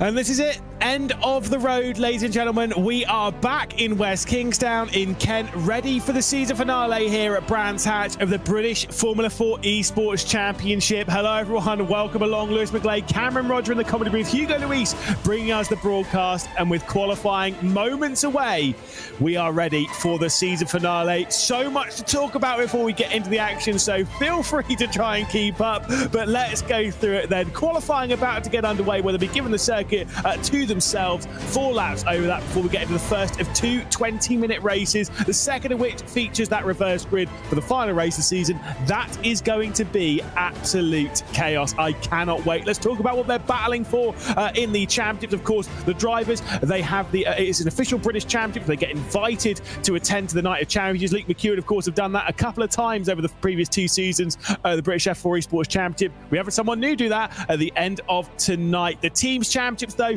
the top 3 in the teams receiving their respective prizes, including the 2025 Club 100 experience, and then, of course, the hospitality tickets and a full day in the base performance simulator in Banbury, which is fantastic. Talked to a lot of teams about that after the end of last season. The rest of the housekeeping, though, that we need to touch on, let's talk about the calendar. We are here back in West Kingstown at Brands Hatch to run the Grand Prix layout, not the Indy layout, which is where, of course, we started the season when Guild looked so strong in the teams championship. We're ending this final 3-race run, Knockhill, Donington Park and Brands Hatch to round out the season. Of course, we've been to Brands Indy, we've been to Zandvoort and the likes before that. Championship-wise, it is a 36-point championship lead for Graham Carroll over Henry Moore, and Henry Moore has an exclusion from qualifying after an incident at the old hairpin in the previous round. We'll talk about that in a moment. Remy Gilbert will be in 3rd position in the championship, just ahead of his teammate Leo Brown. Matt Caruana, 10 points off of Leo Brown. No drop scores to talk about in this one, so there's all to fight for. Will Chadwick, Joseph Loke, Yoni Catala Elias Riker and Gergo Bowdy rounding out the top 10. Let's talk Teams Championship, though, where things are very, very interesting indeed. Guild have a very, very small margin. Guild Esports ahead of the Scuderia Ferrari HP Esports team. They are very, very tight indeed. Mensa and Aston Martin also very tight for the final position inside that top 3, and of course where the prizes are dished out. Guild Academy, that of course is Henry Moore by himself on 404 points. You've got G2 up there, you've got Williams, who's had a bit of a turnaround since they got Moreno Sharika behind the wheel, BS Competition, Freem, and the Williams Esports Academy team, the final position inside the top 10. We're in qualifying though, and already beginning the first laps of the session. I've run through that as quickly as possible. Cam, we're seeing Graham Carroll, our championship leader, driving around. We will not be seeing Henry Moore in this qualifying session, courtesy of that incident. It was an unsafe rejoin that we saw after that incident with himself and Gergo Bowdy, and that was what means that Henry Moore will not be taking part in this qualifying session. Yeah, big news, big news. So that's 2 races in a row, basically, because Henry Moore, of course, had the penalty back at Donington as well. So his championship is turning on its head as we get there. He went from having a very comfortable lead coming into the final round of the season to now being 36 points behind. Yes, there are still 92 up for grabs, but we know how consistent Graham Carroll is.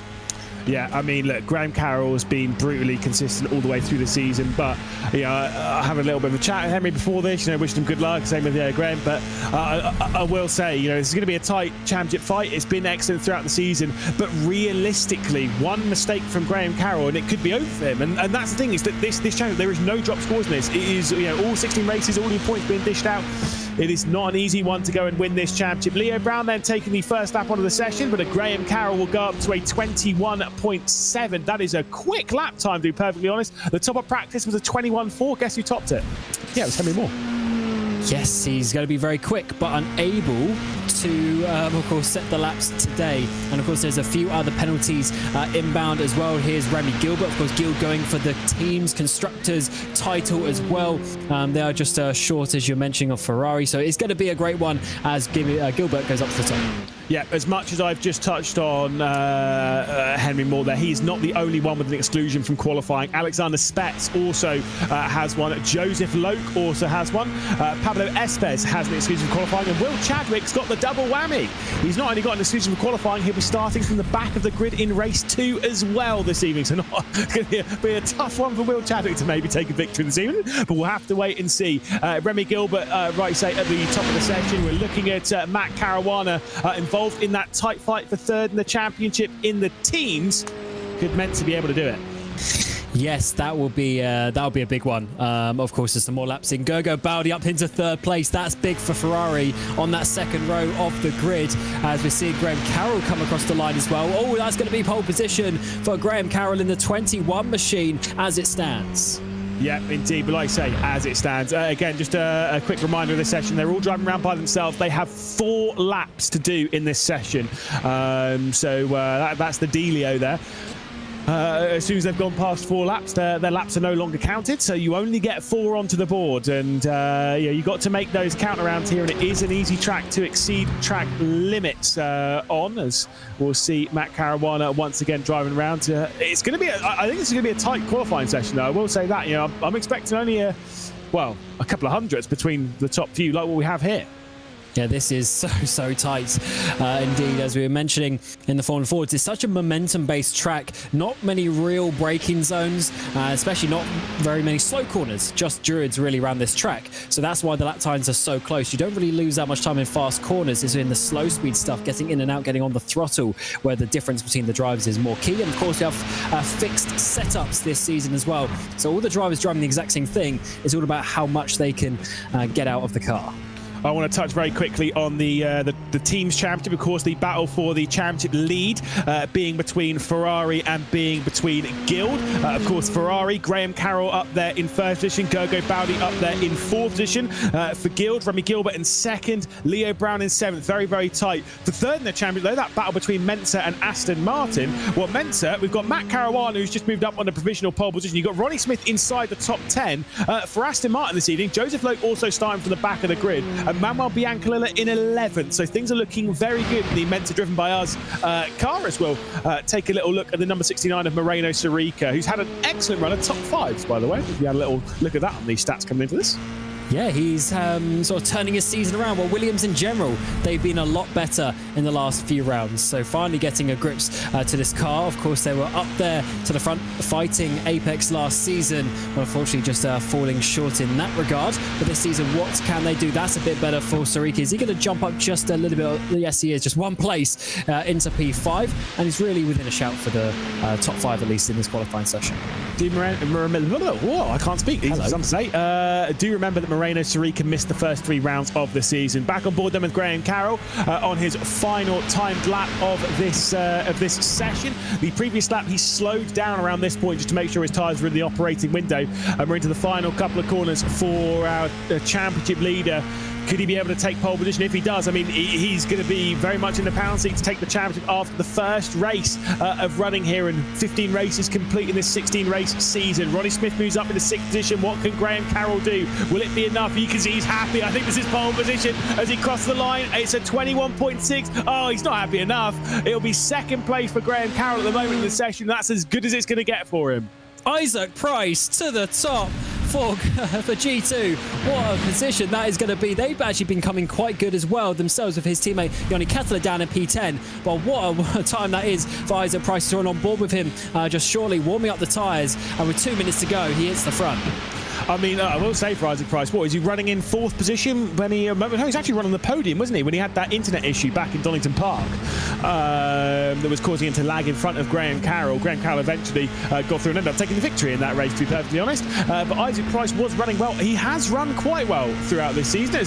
Here is a driver who definitely has run well quite a few times this season. Of course, we've got Remy Gilbert, who sits 3rd in the championship, has a victory this season at Knockhill. Could he be taking another one in the season finale? A 6.46 is good enough to move him up into 3rd position ahead of Graham Carroll. Graham Carroll's looking so happy on his lap. He's not even going to be maybe on the 2nd row if someone else could try and just pip him as we get to the final couple of seconds of the session. Lafaro out of the final corner, half a second off as it stands. He needs to improve a 10.5 even just to get 1 position up ahead of Yanni Kessler in the 40 machine up ahead of him. What's it going to be? It's going to be a 0.9. That's going to be a bit of an improvement. Actually, can he get Kessler that one? No, just a couple of hundred short. Indeed, again, very excitingly close in this qualifying session. We're expecting it to be close towards the top. Anyone else able to throw their way into this? Of course, we've got those 5 drivers who'll be starting from the back. They're not taking part in this qualifying session. They're just going to be staring at this one unfold ahead of them. I think for Henry Moore, he'll be sat there thinking, yeah, okay, I'm okay that he's not on pole. Graham Carroll's not on pole. He's in the mid pack, but he's got his teammate up there for assistance. Isaac Price, I think he would have expected to be on pole position coming into this round. My goodness, what a mega lap for Price.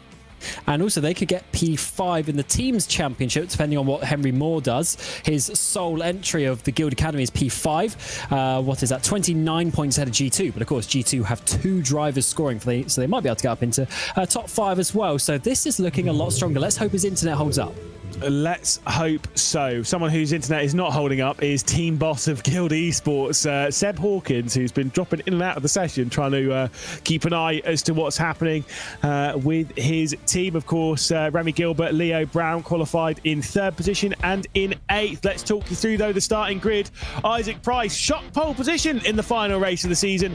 Matt Caruana 5,000 for 2nd behind. Remy Gilbert in 3rd with Graham Carroll, the champion leader, in 4th. Needs to keep his nose clean in this race and he'll be able to take the championship, maybe even a race early. Gogo Bowdy in 5th, but of course they're fighting for the team's championship. Moreno Sarica in 6th position. Ronnie Smith in 7th, battling for 3rd in the team's championship alongside Leo Brown. Will Murdoch in 9th with Yanni Kettler, as Cameron was saying there for G2, battling for the top 5 in the standings. Giuseppe Lafaro and Elias Riker there rounding out the top 12, with Manuel Biancalilla returning to the championship for the Aston Martin team. Samuele Villa in 14th position with Joel Hole and Sergio Fitzpatrick had that fantastic round north of the border. Satchulek will be starting from 17th alongside his teammate Kulik in an all Alpine row number 9. Olivia Hayward in 19th position with Alexander Spetz, the first of the drivers excluded from qualifying courtesy of reaching to the instant point. Pablo Espez, Will Chadwick, Henry Moore and Joseph Loke, the 24 car grid. Cameron, Roger, we've got not long, but we've got some time to talk here, got some time to breathe. Who's winning the penultimate race of the season. Who's taking the top spot in this one? I think Matt Caruana, this first race, Matt Caruana. And also, I've been doing the maths just to let you know, if Carroll finishes in 4th, Moore needs to get up to P7 to keep it going to the final race. There we go. Camel. Well, to be fair, Cam will try and keep us up to date on that one, to be fair. I'm pretty sure we'll be running some graphics and stuff, trying to keep you in the loop. Remind everyone as to what you get for a race. Well, we'll do that in a second, actually. 20 minutes left to go of this first race of the season, as the green flag will be waved. Let's get things underway. The final round is go here. Isaac Price with a terrible start. Matt Caruana with an excellent one there from the front row of the grid as he drags himself alongside, gets to the outside, and the Mentor driver hits the front of the field ahead of Isaac Price. Remy Gilbert still able to hang on a 3rd position as you've got the 2 Ferraris in behind. I'm sure Gergo Bauer will be running as a rear gunner here. Moreno Sarica, though, instantly trying to get to the outside as they run their way through to it. Down then into Graham Hill Bend with Sarica on the inside line. There's already a big crash behind all this, though. We'll update you as to what's happened to that. I think it's Pablo Estes and Will Chadwick that have had a bit of a battle towards the rear of the field. 3 wide up the inside is going to be for Ronnie Smith. That is tight as Leo Brown is on the outside of a 3 wide situation. Sarica in the middle. They somehow escape that as they come down the back straight for the first time of asking. That lets the Ferrari cars off the hook just a little bit, but Brown is going to come out in top of that in P6. Yeah, indeed. Again, incredibly close here as we head out onto the Grand Prix loop. Elias Riker and Yoni Kattler switching positions here. GT versus BS competition. Defensive line coming in from Sergio Fitzpatrick behind all that, just trying to keep Stachelek at bay. Yoni Kattler going to drop back here behind Manuel Biancalilla, who's been able to get through for the Aston Martin team as we head our way to the exit of the Grand Prix loop as we go towards Sterling's now. Biancalilla then 12th position as a couple of switches behind all this. Henry Moore only up to 21st, which has not really made any progress here as Alexander Spetz has got to 17th. Yes, indeed. What a first lap there. Remaining quite calm for most, but still, of course, 2 races to go in this season. Everyone is going to be pushing towards the front. That is very aggressive from Remy Gilbert in that 3rd place as he doesn't want to let the lead go. In the background with 3 wide as Smith has got through. Murdoch and Sarica up into P7. Yeah, indeed. I said Moreno Sarica has actually been really, really good this season. He obviously joined a little bit later on after missing the first 3 rounds of the season, retired from the first race, and his return to the championship was always a bit concerning, and then had a good streak of top 5s before losing that streak at the previous race of the season, but looking to try and muster his way back up into it. Obviously, 9th at the moment is not so great. Behind Will Murdoch now, and staring at the back of Ronnie Smith as well, who's battling for big things for Mensa. Can he keep Will Murdoch and Moreno Sarica at bay? Again, Mensa's main focus will be on the position of where Aston Martin are in this race. That's really the main goal for Ronnie Smith, keep Aston Martin at bay. Indeed, and of course he's already won a race this season with a penalty, finished P2 on the road. Then there was a penalty for, I think it was Chadwick ahead on that day. He was fighting for the lead in Knock Hill as well. He knows how to run at the front in this series. And here is Henry Moore, P19. He needs to get with Carroll in P4. He needs to get to P7. Let's see if he can continue this battle up another 12 places. Look, he's a smart kid though, who will have come into this expecting that the championship's not going to go his way. You know, and that he needs some outside assistance. He needs Graham Carroll to have a really, really bad round here. And so in that, it's just kind of like, just go out there, carte blanche, go and enjoy it. You know, go and get what you can get. And at the moment, he's staring at the back of the Aston Martin of Joseph Loke, who, this is the problem, when so many drivers have the exclusion from qualifying, you're starting around a load of really quick drivers at the back. Yeah, and that's going to make it even more difficult. And also, just to reiterate, that is to keep it into the final race as we're going up the inside there for Sarica. Gets up the inside of Murdoch. So Moore would then still need to win the race with Carroll DNFing at the final race. So he's really on the back foot. He ultimately needs to win this race if possible. Here's going to be the contact with Chadwick there. And, of course, the number 11 machine of Espes getting pushed out. Yeah, indeed. Yeah, it wasn't the contact between the pair of those. And the Williams Esports Academy driver sent out towards the barrier. Ooh, that was a big look coming in from Riker on Giuseppe Lafaro to get inside the final position inside the top 10. That was really close on the Aztec grid finder car. Just trying to make that move, but at the moment, Elias Riker has to hang on to 11th. Another one of our race wins. There are quite a few race wins. I think it's 8, isn't it, this season? Yeah, it's been very diverse in that regard. Of course, the big reverse grids do help that in many ways, as we are not spreading out too much up towards the front. It is a top 6 battle. That is Lewis's favourite number in this championship. Yeah, 6-car battle. It seems to end quite well, but they have pulled away Smith, not able to keep up with Leo Brown. Yeah, indeed. And you can see their team's championship at the moment. Guild Esports would have a 17-point lead over Scuderia Ferrari. Interestingly enough, they came into this round with a 17-point lead. Somehow they are scoring the same point. I say somehow. I mean, look at them there. There's a Guild, then a Ferrari, then a Ferrari, then a Guild. That's how it works. Yeah, gaining a point on each other. 3 wide. Oh my God, we've seen this before. Are they going to make it? Joseph Loke round the outside. 2 cars on his inside. That is so tough. He's trying to make some positions. That's the same as Henry Moore as well. Your championship contender. He doesn't want to be taken out in an overtaking maneuver like this. But can Loke complete that up the inside for a double move into Hawthorns? He's going to have the bravery and he's going to get it done. We say double move. It was actually Henry Moore who made it 3 wide and all that. Joseph Loke was just trying to get past Villa, who's sending one straight back to the inside on Henry Moore, who, of course, remains behind Joseph Loke as he was at the start of the lap to the outside. Henry Moore is going to go on Villa. That's a brilliant little look and a brilliant little move. So up to 18th position, so up to 17th then for Joseph Loke. I mean, their chances are that they're going to be gaining decently here, but like you say, at the moment, with the points as they stand, Graham Carroll is in position to become the 2024 British Formula 4 Esports champion. Yeah, Carroll just needs to keep it on the road at this point. So it's 46 points is the maximum per race. So that 46 number is what we're looking for. Then again, that will leave a lot of work for Moore to do in the next race. So he needs to be gaining on Carroll, not even just damage limitation, which is what we're looking at this moment in time. In the background, Riker's got past Murdoch. That's some teammate action there as the 89 goes up into 9th place. Yep, indeed. So Riker making the move and staring at the back now of Ronnie Smith, who's not had quite the pace as the likes of Moreno Sarica, who's got in the 7th position and has checked out from this group. 2.8 seconds off the race lead, though, not a part of that top 6 fight, which we can see with Caruana, Price, Gilbert, Carroll, Baldy, and of course Leo Brown. So Sarica's probably going to have a pretty calm run until the top group battle, at which point I'd say Moreno Sarica is probably going to close his way onto it, to be honest. Yes, Sarica definitely very fast. So Smith does not have the pace, and that is quite obvious. I mean, we're talking probably half a tenth a lap, but it's so crucial in this championship. You saw how close the qualifying is. You can basically just not bridge that gap. Sarica can, but unfortunately Smith cannot as we come to 13 minutes to go. Riker is looking fast though. Is he going to make a move down towards Druids? Yeah, he's going to look to the outside though, going down to T1 is Riker trying to get past Ronnie Smith, going for the up and under here. As he'll try and make the move, gets the inside of Druids as you were kind of alluding to, and that's going to be Riker sending it down the inside. And it's going to have to mean that Ronnie Smith's going to have to drop back in behind at the moment as they'll have to fend off the position. There is a bit of front wing damage there on Ronnie Smith. I don't know if that's just come in.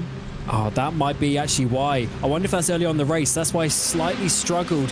And it's not much, really. I mean, he's not that slow, but it's just enough that he can't keep up with that train ahead. As there's Ronnie Smith. Oh, he's already got his Christmas tree up in the background. Still got a month to go from that. He's signalling he's not going to overtake there as he tries to obviously catch up to the back of Sarica ahead. But let's just see maybe a little bit of understeer there. It's Murdoch down the inside. It's not quite. Look, I will say about the Christmas tree, I think it was Owen Carroll in the season finale of the IMSA Esports Championship last year. I think that was in November, and he had his Christmas tree up, and I was going to berate him about it, but I was like, nah, it's November. It's the end of November. It's nearly December. I will allow a Christmas tree at this point. It's absolutely fine. It does irritate me a little bit, but that's fine. Well, the 1st of December is my limit, and that's in a couple of days' time. So we'll give him that one for the bit of entertainment for the final race of the season. And let's see what Will Murdoch can do. To the outside, he's going to go. He's going to copy what his teammate did. He had a textbook move just in front of him. He's going to do the up and under. And the inside of Druids is really where you want to make the overtake around this track. Smith defends to the inside, but a hard move from Murdoch. Side by side they go. Riker's almost trying to get out of the way of these guys, but Murdoch with a forceful move just gets his nose ahead. Ronnie Smith isn't going to back out of this one, up the inside of Graham Hill, and he remains side by side. Oh my God, it's such a good fight though, isn't it? Ronnie Smith's got the inside run on Will Murdoch, but like I say, there seems to be a bit of struggles coming in from Ronnie Smith. Mostly that will be down to the front wing. Doesn't look like it's too much, but these cars do have a fair amount of aero dependency as Ronnie Smith will squeeze Will Murdoch there as we head towards the kink, now rising up towards the top of Hawthorns Hill. Giuseppe Lafaro was looking to try and work his way through and all that one. Yanni Cattler says Fitzpatrick also not too far behind. Did see that Joseph Loach dropped back in all this. So I wonder if there's been a bit of a problem for him. Manuel Bianca Lilla going side by side with Yanni Cattler now. Yeah, he tried this on the previous lap, wasn't able to make it work that time around. He gets his Aston Martin up into 12th place. And remember, for the team's championship, that's quite an important one with Ronnie Smith, his rival there, just a couple of positions ahead now. And of course, what's happened here? One of the 3M UK cars has gone around, and we've also got Hayward involved. Yeah, indeed. Unfortunately, a bit of a problem there. That would have been Joel Hull, because, of course, Will Chadwick's already out of this race. Fastest lap's come in recently for Moreno Sirica as he tries to close his way back in on all of this. Matt Caruana trying to pull his way out. Let's see what happened there. Oh, try and pick your way through that one. Yeah, up the inside. Oh, so Hull was on the inside there of the number 20. That's Kulik. And of course, Hayward just nowhere to go. Did the pair make contact, actually? I mean, this was, that's a late send up the inside into Sheens, which is not really a braking zone. I definitely think there's going to be a penalty coming his way. Yeah, it's a shame. Obviously, for Hull, it's there's contact as well. Was there contact between Olivia Hayward afterwards? I think so. Hayward's trying to get back going again. I think Hull, here, watch Hull in the 3M UK car. Yep. Oh. There's contact. I mean, that's just a pair of them trying to get back on the road, so how you'll see that one, I don't know. For Hull, I mean, it is his first proper season in a major championship like this. There's been some highs, has had 2 top 10s, and including that mega high of the excellent qualifying at Knockhill, but unfortunately a bit of a mega low for Hull to round out the penultimate race of the season. But still, that's fine. That's how we build these drivers up. Absolutely, and this championship just gets better and better. To be honest, great to have all these teams here, and especially bringing in some newer drivers. Really great platform for that. But at the front, you have some of the big names going at it, hammer and tongs, for a race victory. It's still Matt Caruana who leads. Of course, he had the better start than Isaac Price. Gilbert still remains in 3rd, and Carroll in 4th. So the positions haven't changed as such. But I doubt they're going to finish in this place, or at least not without trying. There's no way they're finishing in this order. We've just passed the halfway point of the race in the not too recent past. Of course, we're a minute 30 past that point. 8 minutes and 30 seconds left to go in this race. Isaac Price yet to take a victory, yet to take a podium in 2024, to be perfectly honest. So that would be well deserved. Matt Caruana, though, is leading, a driver who has won a few times this season. Remy Gilbert has won. Graham Carroll has won. Leo Brown has won. Gogo Bowdy, Isaac Price and Moreno Sirica, the drivers in this group, yet to take victories. The top 3 are clearing a bit of a margin over Graham Carroll. He might be backing out of it a little bit. Yeah, I think we know in this situation, Bodie's just going to effectively hold up Leo Brown behind for the championship-wise, both teams and drivers. I don't think he's going to be coming through for a race victory, but it might be down to Isaac Price for G2 Esports. We will have to see. But Bodie, he's been slightly off the pace compared to Graham Carroll, and that is why they're in this situation. But let's see what he can do in that place, which is currently 5th. As we see Gilbert getting very close to Price, I think he's going to be close to making a move as the laps slowly start to count down. Yeah, no Christmas tree up in the background of Remy Gilbert, just a foosball table that would absolutely smash you on cam. That's not true, I'm really bad at foosball. As we'll see Gilbert into Graham Hill Bend. You can see them all running out wide. I think you're absolutely right. I think Gogo Bowdy is just going to sit there in 5th position and hold firm. And Graham Carroll is probably just going to hang on to 4th, secure the Drivers' Championship, and then they'll go on the attack in the next race to try and grab the team's championship. The double is obviously the goal here for Ferrari, but it's going to be a tough one for them. And I think for Graham Carroll, all that's going through his mind is checklists. Let's tick off the Drivers' Championship, and then we can go after the teams full guns blazing. Oh, absolutely. I think that would be a good way to do it. And talking of the Drivers' Championship, so Henry Moore, he's making good progress. He's up into 13th place, but remember the number I said was P7. That's where Sirica is. Even if Moore gets to the front of the 2nd pack and gets Elias Riker for 8th, he then has to overcome basically 4 seconds to get up to Sirica. So it's not looking great as long as Graham Carroll stays in this position. Yeah, indeed. If Carroll drops back, though, it won't be courtesy of Gogo Bowdy. Surely it will be courtesy of Leo Brown, Moreno Sirica, or some major drama. We're right on board with Henry Moore, looking at the driver who might have the championship slip through his fingers. He's going to get his way past here as Moreno Sirica's got past Leo Brown into 6th position. Henry Moore's going to get past Yoni Kattler on the race down into the 1st turn. So Kattler recognising the pace differential between himself and Henry Moore, and Moore takes over the 12th position as there's almost a bit of contact there. In fact, there will be a bit of a brush there between Yoni Kattler and Manuel Biancalilla. Well, we know Biancanilla likes to be feisty. That is his style, and he is certainly one of the faster drivers. Unfortunately, he's missed quite a few rounds this season, but that has actually meant that Joseph Locas there spets from his back of the grid exclusion from qualifying penalty, goes for a spin out of Sterling's. It's a bit of a shame. Just a touch into the rear end of the Aston Martin and spinning across the road, nearly collecting the Guild driver there of Moore. But that was a pretty close one. That was pretty scary. It's never good when a driver spins, especially like at the exit of a corner like that. Everyone's sending it through there. You can't see the exit. It's completely blind with the wall and the trees on the inside. Here goes Fitzpatrick. Just touched the curb on the entry or turn 3 there down at Graham Hill, and unfortunately has spun that one.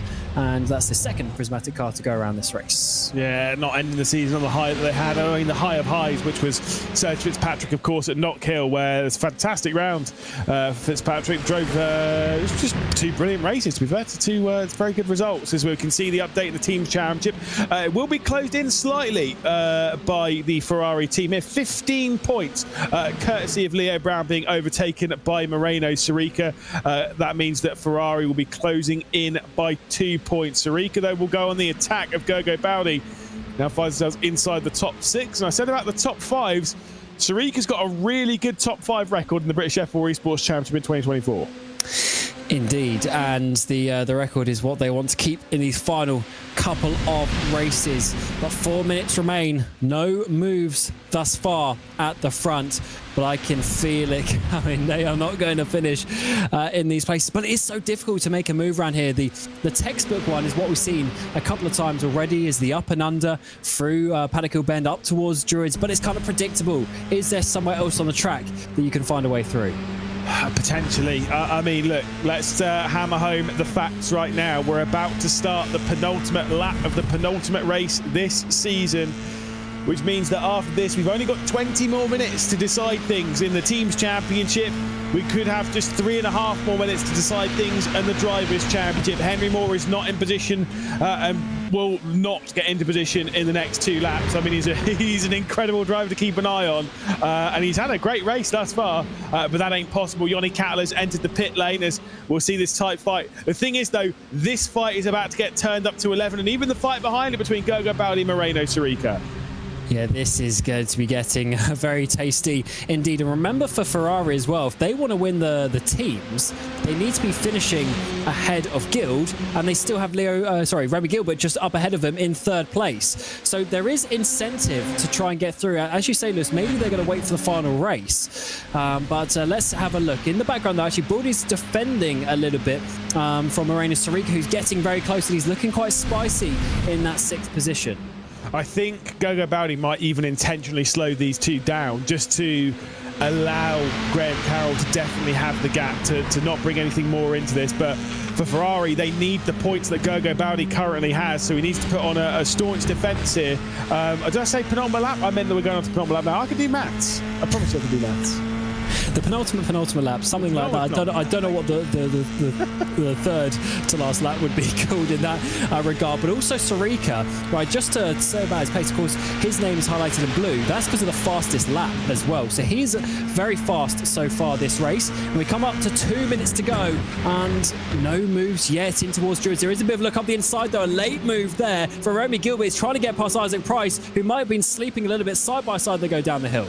Yeah, and Isaac Price backs out of it then, so that's a big one for the Teams Championship for Remy Gilbert to take over 2nd position, and there's a bit of a weave coming in there from Graham Carroll. That's communicating one way, maybe it's even to Isaac Price. I'm not going to attack you, get on with going on the attack and try and find your way through. It's now going to be a 20-point lead heading into the season finale for Guild Esports in the Teams Championship. Again, no drop scores in the drivers or the teams.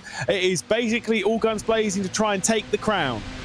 So keep it on the road. By 20 points, that's starting to be a decent margin for Guild. I tell you what, compared to 15, those 5 points might be crucial depending on what the reverse grid number is. Remember, it could be up to 15. So that is a long, long way back for Remy Gilbert to come from if he can try and get this race victory. 1 lap to go, 1 minute remaining, penultimate race of the season. How are we going to finish this? Yeah, I may have preemptively called the penultimate lap of the race, but I'm not preemptively calling the final lap, we head on to the last lap of race 15. Caruana leads from Remy Gilbert, from Isaac Price, from Graham Carroll, from Gogo Baldi, Moreno Sirica and Leo Brown. The 7 cars all doing battle within 2 seconds for the race lead. Caruana's doing a great job at the front of the field, but can he hang on from Remy Gilbert, who will be hungry to try and take this one? He certainly will. He's getting close. Grass being taken from Caruana. He's pushing the limits, trying to find his way to victory. Now, this is an important corner. Through Surtees, different lines between the two. Slightly later apex from Caruana as he's trying to get the run and now break the slipstream. Yeah, indeed. Again, trying to find any way to make the move at the moment. Remy Gilbert, of course, has got a victory this season. That was back at Knock Hill. For Matt Caruana, he's had 3 victories. He's had one, of course, at Zandvoort, one at Snetterton, and one at Donington Grand Prix. Could he take one here at the season finale round? I mean, it's going to be a tough one for Remy Gilbert to find his way past, right? Yes, it's going to have to be a big send or a mistake from Caruana. No moves in towards Sterling's. It's looking good. Just one final corner to go. Yes, indeed, for Caruana, who came into this season having 1 victory to his name before a controversial round. This season, no controversy, just fantastic driving. It's been a great year for Matt Caruana. He's going to come through the final corner to take his 4th victory of 2024, and courtesy of taking the victory in the previous race as well, it's back-to-back victories for Matt Caruana. Remy Gilbert onto the podium ahead of Isaac Price, who we'll catch up with for the first time this season. But the important information here, Cam, Graham Carroll, with a race left to go, is going to be the series champion. It's not done racing-wise, though, as we head back to Joel Hull into the final corner with a driver he made contact with earlier on in this race. He's not going to get the run to the line, though. He tried that. And actually, I say that, he's got the slipstream, he's got the run. It's a long way to the line. But no, Kulik will hold on to that position for P19. But for Graham Carroll and Ferrari, they are going to take the Drivers' Championship. 2 exclusion from qualifying penalties have hindered Henry Moore in the final couple of rounds of the season. And even a run to P12 in the fastest lap isn't enough to keep it going into the final race. Indeed. Brilliant stuff for Graham Carroll. Congratulations to you on a deserved 2024 crown. And like you say, 1 more race left to go in the season. It means that he can just go absolutely hammer and tong to try and take victory. Of course, Ferrari could still win the team's championship as well. Let's pull out the spinny wheel for the final time. It's not going to be a big number. It's just going to be the top 7 that we saw fighting, flipping themselves around. Wow, that's going to be fantastic. So Leo Brown will start the final race from pole position. Of course, he took the first race victory of the season. Matt Caruana, though, taking his 4th race victory in race number 15. Remy Gilbert in 2nd, with Isaac Price in 3rd. Graham Carroll, the series champion, will finish the race in 4th, with Gergo Baldi in 5th. The 2 Ferrari drivers. Gergo Baldi's been a solid number 2 for Graham Carroll this season. Moreno Sirica up to 6th position, be starting on the outside of the front row. Leo Brown starting from the reverse grid pole in the next race. Elias Riker, Will Murdoch and Ronnie Smith rounding out the top 10 in the Mensa Racing, driven by us team. Of course, just ahead of Giuseppe Lafaro. Henry Moore up to 12th position from the rear of the field. Samuele Villa into 13th. Joseph Loke into 14th position, just ahead of his teammate Manuel Biancalilla, but not a good race for the Aston Martin team, losing out an awful lot of points in their battle for 3rd in the championship. Serge Fitzpatrick in 16th position, with Stachulek behind in 17th. Then Catalaro, with a penalty, drops back to 18th position. Kulik and Hull round out the top 20 after contact between the pair of them. Olivia Hayward in 21st position, with Pablo Espes reaching the checker flag despite the opening lap drama. 2 retirements from the race, Alexander Spetz and Will Chadwick. Fastest lap and the bonus point, it is to Henry Moore. So superb efforts from them. But let's start catching up with our drivers, beginning, of course, with Matt Caruana for the 4th time this season, and back-to-back victories for Matt. I mean, Matt, let's talk about that one. Solid drive, excellent battle, just able to fend off Remy Gilbert and Isaac Price up towards the line. Yeah, no, I was happy with my quali lap to start with. Managed to get a good start. I don't think I got the best of starts, so from there I just kept my head down really, and I think I had decent pace. So yeah. I mean, we saw in the Formula Fords about how the slipstream around here is quite high. Is it quite high in the Formula 4s, or is it not too much to think about? Is it more of a traditional style of racing around here? Normally the slipstream is quite strong, to be honest, but it wasn't too bad in that race, to be honest. They were like 3 tenths behind on the straight and only got to like 2 tenths, 1.5 tenths, so it really wasn't that bad. Obviously, you're in a tight fight in the championship there with Leo Brown, who will be starting for the fourth position in the championship. Leo Brown will be starting, though, from the reverse grid pole. It's only the top 7 that will get reversed in the season finale race. So you've got good chances to work your way through and maybe even take victory. But Leo Brown's going to be starting from that reverse grid pole. It's going to be looking pretty strong for it. What are your thoughts going into the final race of the season? I think it's going to be chaos, to be honest, because it's the last race of the season. Everyone's going for everything, but I'm just gonna, as always, try and stay out of any shunts and try and get to the front. We'll keep our fingers crossed for you and for your teammate Ronnie Smith, of course, battling for good positions in the team's championship as well. Fingers crossed, Matt, and we'll maybe talk to you after race 2. Thank you, appreciate it. There we go, Matt Caruana for the 4th time in 2024. On to the top step of the podium. Next driver to catch up with, the driver who finished second to him, Remy Gilbert, 0.2 of a second off of a race victory. But still, it's been a fantastic season. It's been very, very tight indeed. What do you make of that race? Couldn't quite get the victory.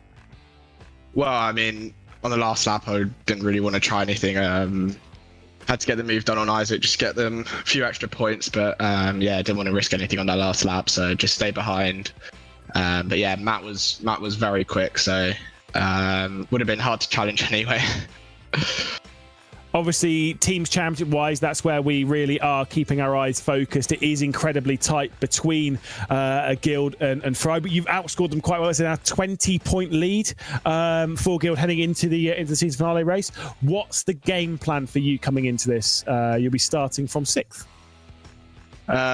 Just to really just try and get ahead of the Ferraris. I mean, we're going to have team manager Seb in our ear telling us the points every lap, so we'll know when to make moves and when to not. So yeah, it's going to be about minimal risk whilst trying to keep our points advantage. So yeah, it's going to be an interesting one.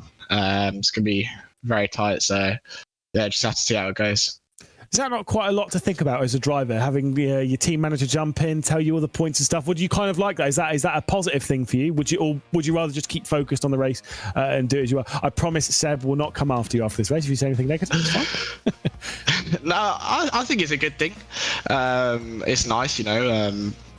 If I don't need to go for a move, I don't need to risk anything. You know, if we've got a points advantage, then there's no point really. So if we're in a good position, I guess Seb will be there, you know, tell us to hold there, and when we do need to make the moves, he'll tell us, and yeah, I think it's really good. Well, best of luck in the next race. We'll maybe catch up with you. Maybe you might be taking a victory. Who knows? Thank you very much.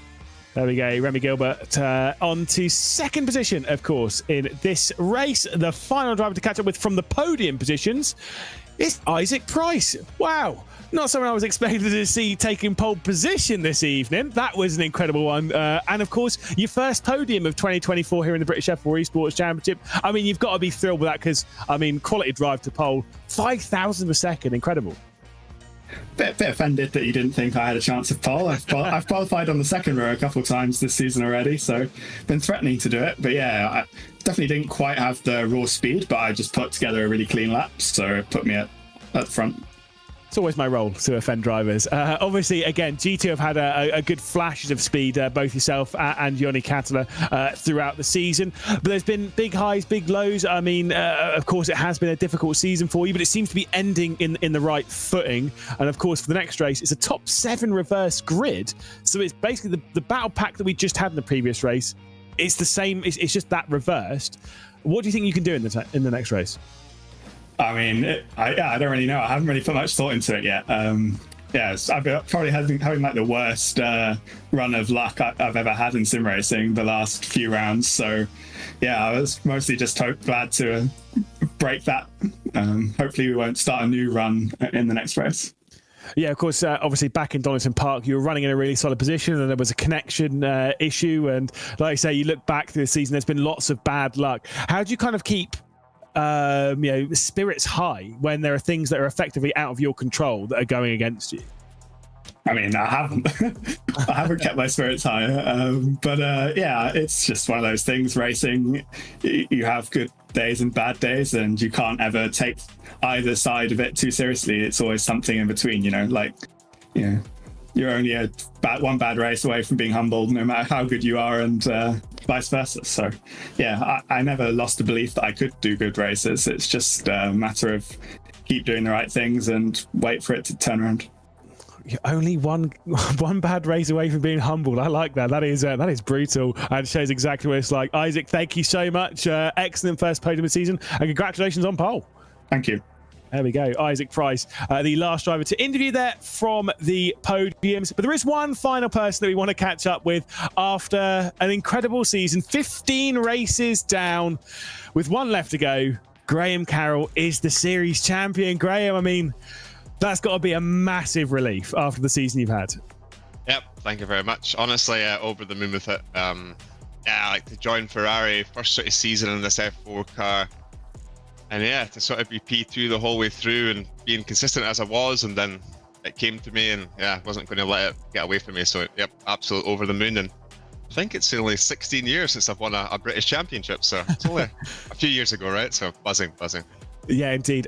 Is it now where I tell you that your championship rival is 16 years old? That's fine. We'll gloss over do you know that I used to race against his dad back in the day as well? There we go. Really yeah. Small world. My goodness. Obviously, let's keep focused on where we've been. Obviously, you've had 2 retirement seasons. Outside of that, your lowest finish is 4th, but you've only won twice. That's really hammering home the consistency is key vibe that you've kind of been showing all season. Not risking too much too often, and that's kind of what's brought this championship to you, like you said. Honestly, these F4 races are mental. Like, you think I've done F1 Esports, I've done PESC, I've done Rennsport. F4, any race is just mental. The net code's not amazing. So yeah, it's just I had a chat with William Chadwick at the start of the season when no drop rounds. You have to finish every race. There's no ifs and buts about it. So my big mistake at Zandvoort, just driving into someone 3 wide, just really cost me. So I had a moment, Henry had a moment at Donington, so it kind of put us back to even. So yeah, it's been some season, but yeah, just consistency and just being up there all the time. Sometimes battling with guys like Joseph and stuff. You know what? Have the position. I'm not willing to risk a DNF or something. And it really put me back a little bit from Henry, but I knew it would come. I knew it would come to me eventually, and it did. And over the moon.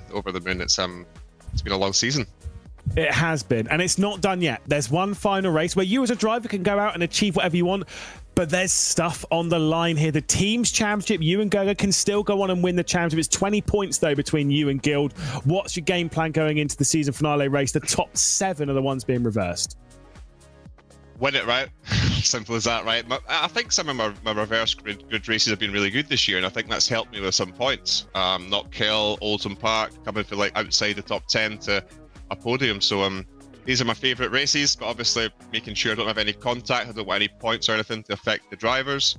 And yeah, just do the best with Gergo we can. And you know, I think you've got to think as well, like not taking anything away from it, but Gergo is very new to iRacing, so to be in this position and to be leading for a point of it, I think we've done really well as a team. So yeah, that will give it our all, and you never know what this last race can do, right? It's going to be probably quite a spicy one, being the last one of the season, so I'm looking forward to it. We're expecting chaos. Graham, congratulations on the championship, and hey, again, maybe we're chatting to you as the team's championship later on, who knows? Can I just say a big thank you as well before I go, in case I don't get a podium here? So I'd like to say a big thank you to Tiziana and Cam from Veloci and Ferrari for making this all possible for me, bringing me in to sort of strengthen the iRacing side of things here. So yeah, a dream come true to be a part of the team and to win a championship for them. And then again, Gergo, Isaac, they've been really good. Anthony, sort of for the all practice and stuff throughout the season. And then obviously my family, my mum and dad, girlfriend, and the dogs and stuff. So thank you very much. Cheers, Graham. Thank you. Cheers. Thank you very much. There we go. Cam, drivers wise, it's done. What a character as well. Love a bit of Graham Carroll, and you know, as much as, you know, again, we've got to see Henry Moore's career kind of progress. He's got so much ahead of him in the world of sim racing. This title slipping through the fingers. I'm pretty sure he'll bounce back pretty quick after this one. Absolutely. Henry Moore's got plenty coming for him, but Graham Carroll there, I love mentioning the dog as well. I'm sure that was a big influence in this championship, but so consistent at the front, just getting the points. Season finale is coming up in just a second. One more race left to go in the British Formula 4 Esports Championship. We're going to have one breather before what I'm assuming is going to be absolute chaos. I'm Saoirse Fitzpatrick. I'm one of the drivers for Prismatic Motorsports, and this is my second full-time series in the British F4 Esports series. I'm aiming for just good, consistent results. In the past, we haven't really been, personally anyway, I haven't been quick enough to be challenging for race wins. So being in the top 10 consistently is what I'm aiming for this season. To be honest, the pressure, because the level of competition is really, really high in this series, that it takes quite a lot of effort to get to that level and then stay at that level through the whole season. And it's just quite a lot of work that goes into that. I mean, if I have achieved like a consistent number of top 10s or even just like good fights, really, if I'm like having fun with the series, that's kind of actually what I would really enjoy, like to look back on.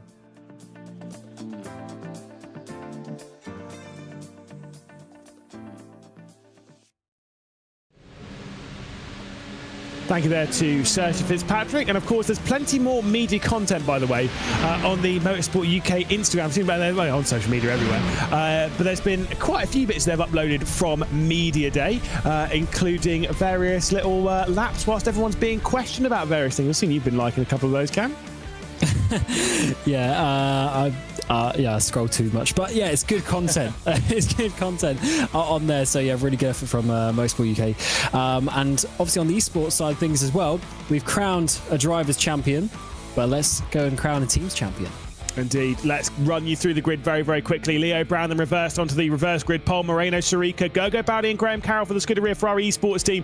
Starting on the second row, Isaac Price and Remy Gilbert will start from 6th position. Then we've got Matt Caruana in 7th, Elias Riker, Will Murdoch and Ronnie Smith rounding out the top 10 with Giuseppe Lafaro and Henry Moore, now with nothing to lose in this race, starting from 12th. Samuele Villa will start from 13th, with 14th being Joseph Loke. Saoirse Fitzpatrick and Statulek will start from 6th position, with Catala and Joel Hull in 18th. The final couple of rows will see Olivia Hayward, Pablo Espes, Manuel Biancalilla and Will Chadwick. Of course, the exclusive qualifying and the reverse grid drop as well.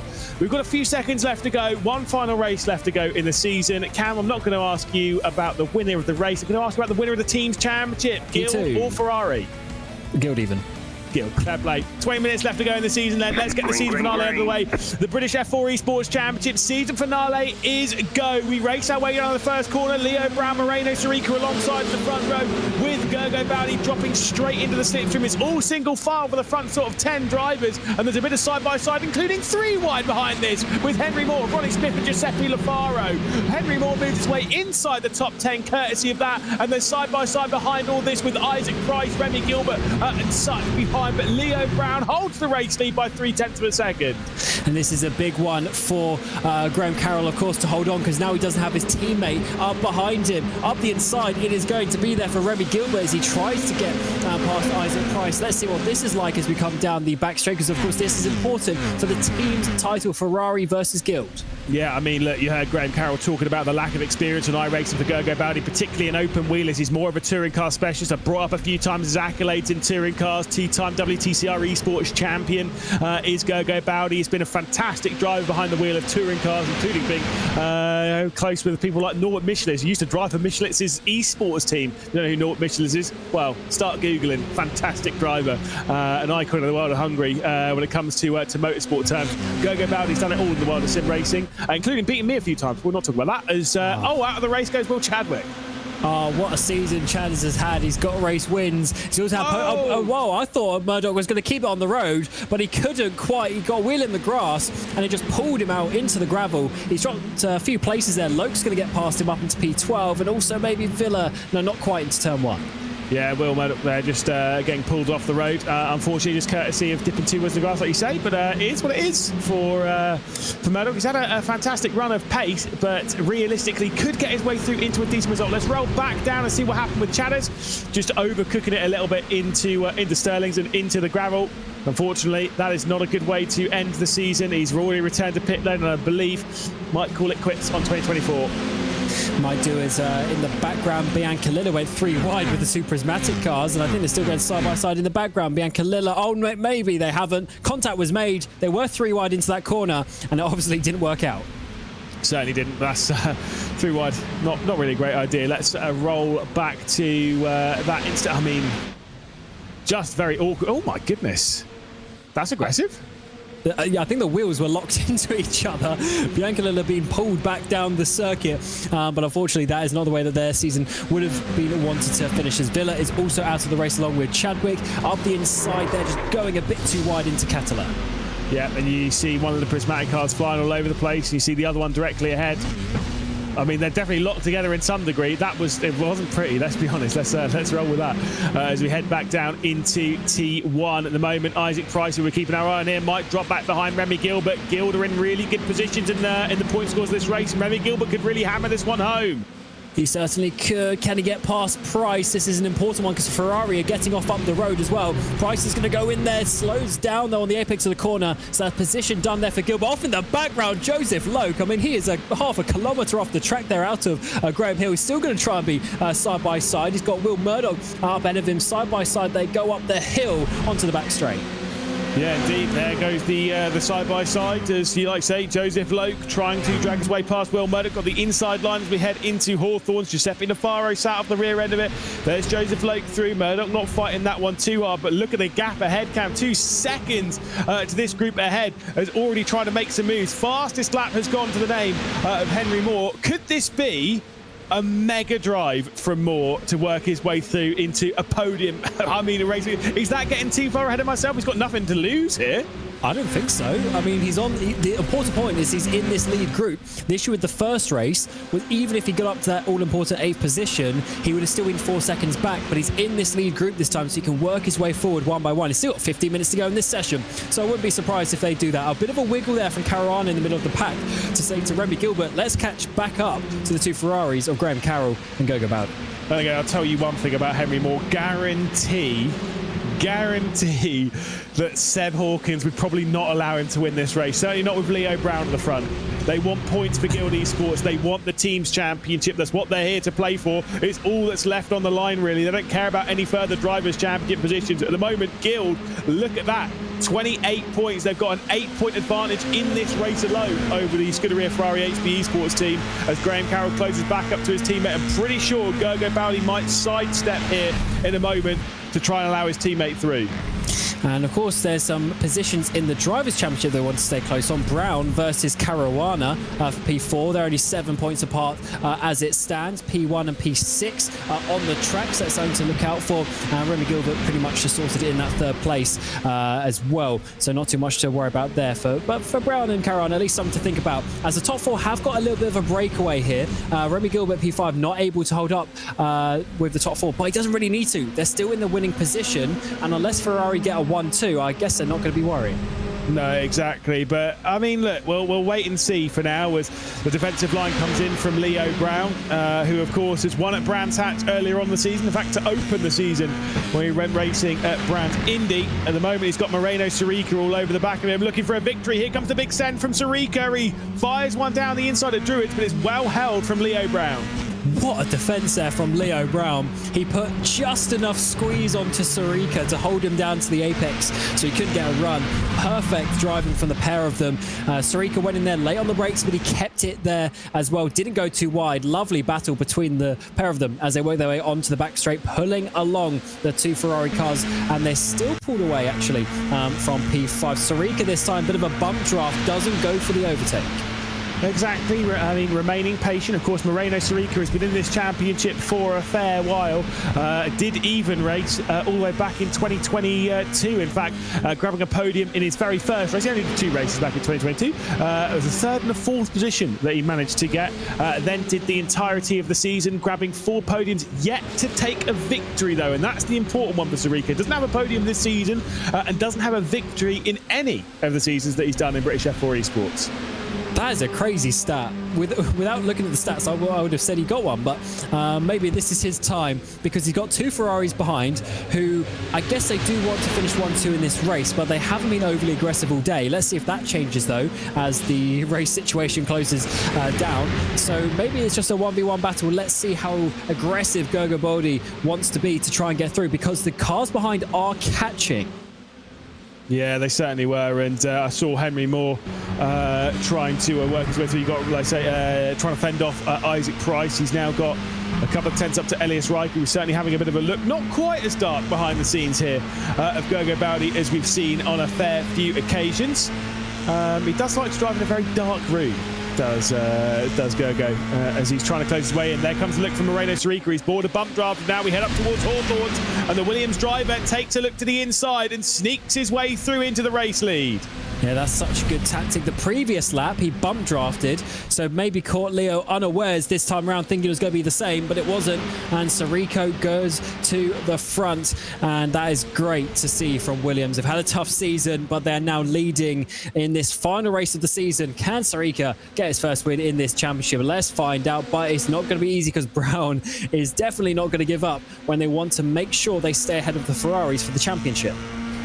12 minutes left to go. That is it to end what has been a thrilling season thus far. I mean, we've had so many highs, so many lows, but at the moment for Ferrari, they want to end on the highest of highs. At the moment, the highest of highs is being held by Guild Esports. Leo Brown with the fence slightly. Gogo Bowdy will go full send, heading up towards Druids, which is what Moreno Sarica tried a couple of laps ago. This time, though, Gogo Bowdy could be successful. He goes to the outside, going into Graham Hill Bend. A big send over the curb and contact between the pair. Leo Brown gives a little bit of contact. Gogo Bowdy says, anything you can do, I can do better, as he gives a bit of a nudge back to Brown. Half a second then clear for Moreno Sarica at the front.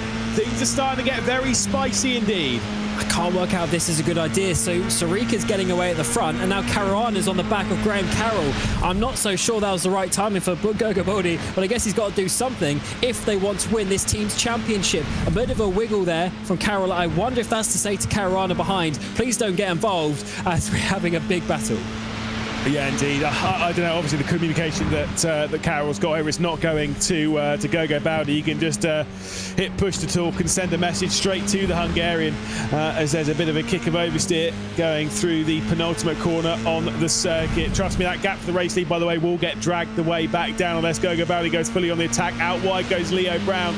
Gogo Bowdy could be close going into Paddock Hill. And remember, for Gogo Bowdy, he doesn't have to worry about an attack from behind. He can go full attack forwards, which not too many are afforded that opportunity. Oh, this is such a big group. It's really 10 cars at the front to Ronnie Smith in the background. Lewis McGlade is the magic number of 6. This is a little bit too hectic, and therefore things are going to happen. You can absolutely bet your bottom dollar on that one. As Joseph Loker's gone around, he's losing positions hand over fist at this moment in time. I think it's connection issues for Joseph Loke, and he might have dropped out of that. He could have spun around the other side. I know he had connection issues earlier on in the lap, and I wonder if that might have sparked an incident, which we've had a little bit recently with connection issues and incidents. And Esports had a little bit of that, but that's fine. As it is tight towards front. Quarter of a second now, Moreno Sarica leads from Leo Brown. Here is a look at it. I wonder if, I don't know, that's it. I think he might have dropped back in on the nose. Yeah, that's a good point. Because, I mean, Murdoch there was just pushing him around the corner. So you might be right. It might have just appeared on the screen in front. Tough round for Joseph Loke. He had the exclusion from qualifying, did his best to make it back, but he hasn't done as well as Henry Moore, who's up into P8 and the fastest lap. Out of all these close battles and everything, got the fastest lap in the first race as well. So definitely very fast. Just unfortunately had that penalty from the rejoin in Donington Park. But look at the train of cars. We are really closing in now. 9 minutes remaining of the season. Yeah, indeed. Like I say, the magic rule of 6. It normally applies because any more than 6 and very quickly you start getting crashes. This round it's less so being the case. Obviously we've got 7 here, really with an 8, 9 and a 10th. But you just never know how these ones are going to unfold. Of course, the top 7 were reversed as well, so that can sometimes drop down the chaos factor because obviously it's not quite as large a reverse grid. But to say that all these drivers on your screen right now are going to get to the checkered flag, can we been in sim racing long enough to know that that's probably not true? Well, we certainly have. There's a team's championship on offer, and at some point, Ferrari have got to do something. Let's be honest. I mean, if they just sit here in 3rd and 4th where they were at the end of lap 1, they're not going to win anything. They've got to try and get a 1-2 in this race. But the problem is, you got Sarica, who doesn't really care. He's just going for a race win at this point. And you got Leo Brown, who is the very team that they're trying to beat ahead of them. So it's going to be a big fight to the end. But I just wonder is there going to be a way to get both of these cars ahead of Leo Brown, at least in the first instance? That's what they need to do. Yeah, indeed. I would quite like Graham Carroll to finish in 4th position in this race, because 500 looks pretty cool on the live standings there. But of course, there's plenty of close fights in behind. Will Graham Carroll find his way past Gogo Baldi now? No, 7 minutes and 30 seconds left to go in the race, so not too long. And again, like you say, Teams Champion is up for grabs. The fantastic prizes that we've got up for grabs for the Teams Champion as well, thanks to our fantastic partners, of course, here for the British F4 Esports Championship. They are battling for a fair amount of that, which is all good. You know, obviously we've talked about the experiences and so, but also the honour of winning the British F4 Esports Championship, you know, and officially, you know, sanctioned series. I mean, it's very cool to be a part of. To win a championship like this, it's a mega feat. Oh, absolutely. It's obviously becoming quite an important championship as well. That's why these teams are here. As in the background, we're going side by side. Henry Moore round the outside of Elias Riker. Can he make it stick? He's got fastest lap. He's one of the fastest drivers in the championship. And he's got to do it again round the outside for the second. Wow. Of asking, but that's going to continue up towards Sheens. I mean, look, to go around the outside at Hawthorns is brave. To go around the outside of Westfield Bend is brave. To go around the outside of Sheen is crazy. Henry Moore outside, finally through into 7th for the 77. Now Riker has to fend off Isaac Price. Here comes Ronnie Smith with the ultra send for the Mentor team down the inside of the final corner to try and get past Isaac Price. I think Ronnie might just about clear this one.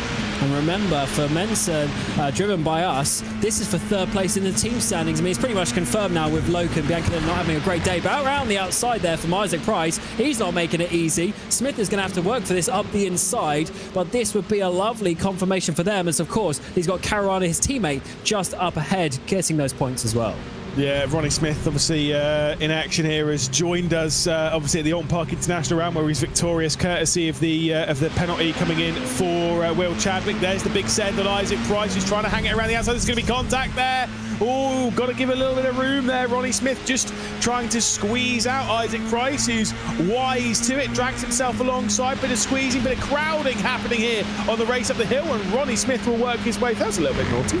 It was a little bit aggressive between the two, but what it's done is it's made it a top 8 battle now. I guess they are splintering just a little bit, but it is a top 8 battle. In the Ferraris, one thing that we have to notice is Carroll has got past Gogo Baldi, and Baldi's slowing down ever so slightly, as now Carroll is going for Brown, and they need to do something to get this championship. 5 minutes remain, just a few laps, and the first port of call is getting past Leo Brown and then seeing what happens with Sarika. Yeah, indeed. I think maybe Gogo Baldi's overdone his tyres, and we've had the word that tyres are a fair thing in this championship. They do go off a little bit in these F4 cars around here. This will happen to Pablo Espes. Ooh, big crash. It seems to be fair. I'm surprised we've not seen more of that throughout the running of this evening's racing, either in the Formula Fords or here in the Formula Fords, as Gogo Baldi continues his defence of Matt Caruana, who would like to get through to try and fight more hard so for 4th in the championship. Yeah, this is such a weird position, because of course everyone, when it gets to the final race this season like this, everyone's sort of battling for something, and there's some fights where maybe people aren't going to battle and some fights where people are going to battle, and this is one of them, because Baldi effectively needs to hold up Gilbert in behind, and it's actually good he's got a driver in between them, so there's obviously some extra points there that Caruana is taking off Gilbert as such, and that's the situation that Baldi wants to hold on to. But Henry Moore is then in behind, and he's not going to overtake his teammate, is he? Because he's the Guild Academy team, not the Guild Esports, who's going for the title. Yeah, indeed. Like I say, I'm sure Seb Hawkins will be keeping a close eye on that to make sure that everything's done above board, and I'm pretty sure Henry Moore will be given the word. Right now, 19 points is comfortable, but it's potentially a stay behind here for the 77 and be a bit of a rear gunner. We'll have to wait to see how that one's going to unfold. Here comes Graham Carroll with a look to the inside. It might be 19 points for now, but it's about to switch potentially, because Carroll's making a move on Leo Brown. Through the first corner they go. Bit of lead on him between the pair of them. Leo Brown's on the outside. Graham Carroll's committed to the inside. 3 laps left to go. Carroll's trying to squeeze his way past. Could he be through in a second? Yes, he is. And look at that gap. It goes from 19 straight down to 9. And guess what? It's going to be another 6 points if he can get this victory, which means it would only be 3 points the gap. We do need Baldy also to get past Leo Brown. Realistically, that would be another 4 points. So it's getting close for Ferrari, but they are relying on Baldy to get involved as well. For the race lead, maybe, for Sarika. Oh. I will say Gogo Bell's having to defend from Matt Caruana. He's getting to the outside. This could cost Ferrari big here. Caruana goes around the outside. He's going to still be on the outside move as they head their way through Westfield Bend, drop down the hill through Dingle Dell. And Gogo Baldi's going to lose out here. He's got the inside as they head into Sheen, but that's going to be Caruana through into 4th position. And for Ferrari, that's cost them 3 very important points. There's allowed Remy Gilbert to really get involved in the fight. I think he might be on the outside here. No, he's side by side behind him. I mean, this is going to get difficult for Baldi.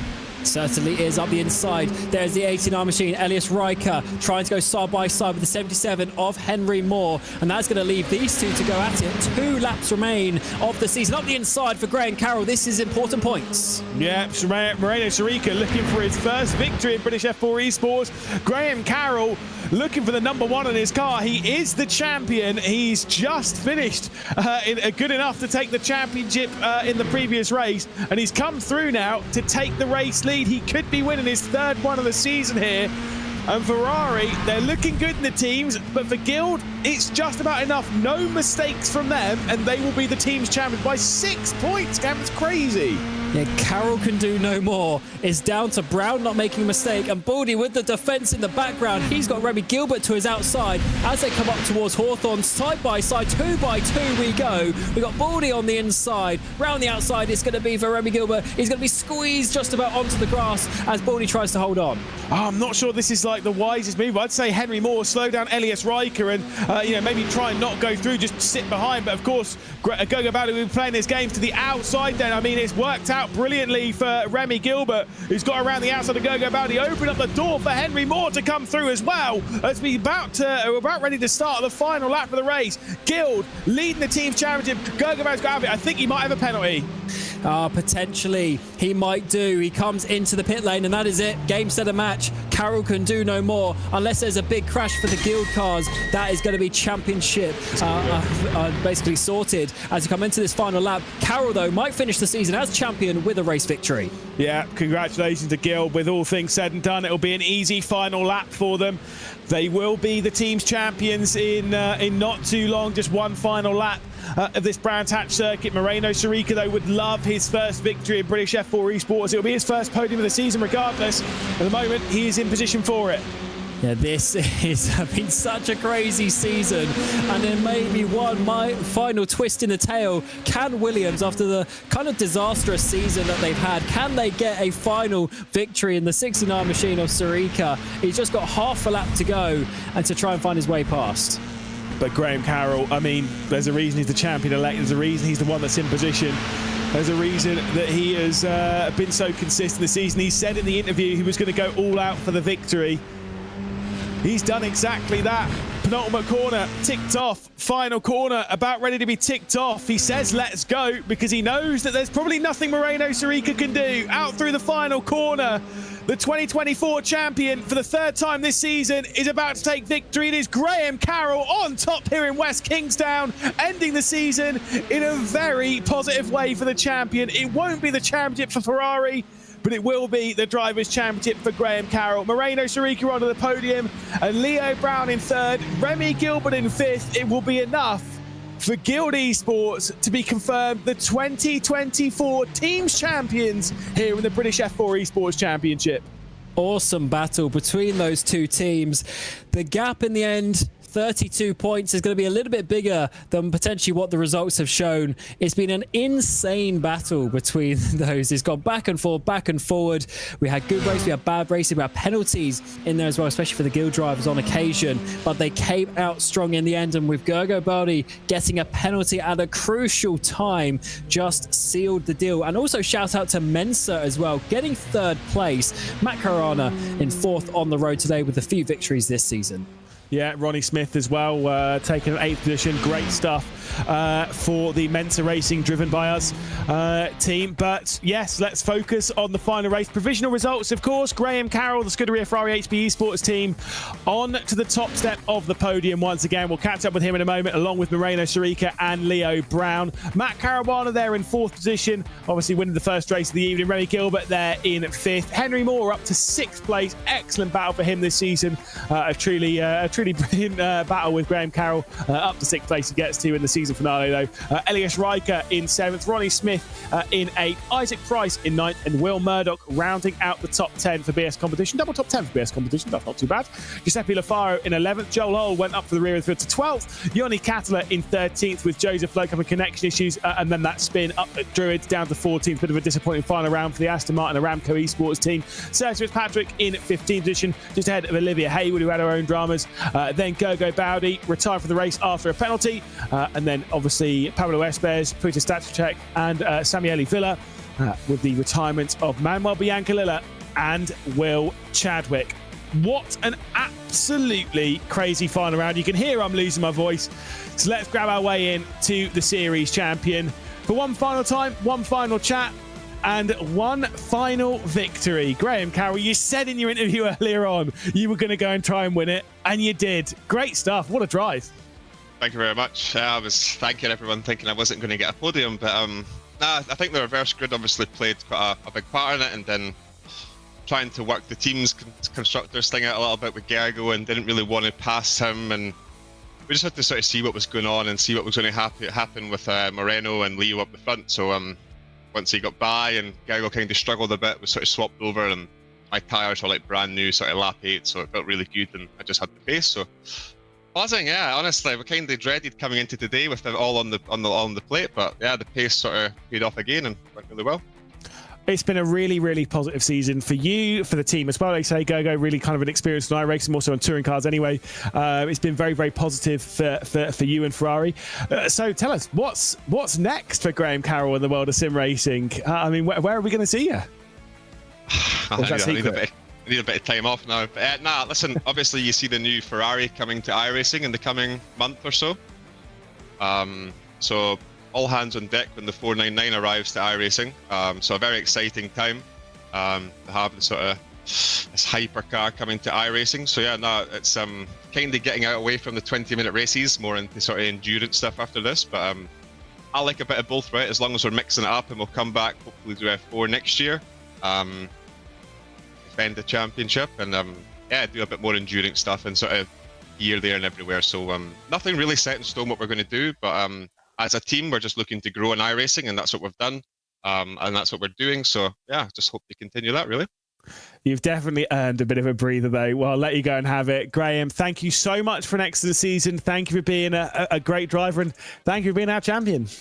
Thank you very much, yourself, Lewis and Cameron. Much appreciated for all the commentary during the season. It's been mega to watch back, apart from the ones that are crashing. But hopefully I'll be back next year. Thank you very much, guys. Cheers again. Fingers crossed. Cheers, Graham. Thank you. There we go then. Graham Carroll, our series champion.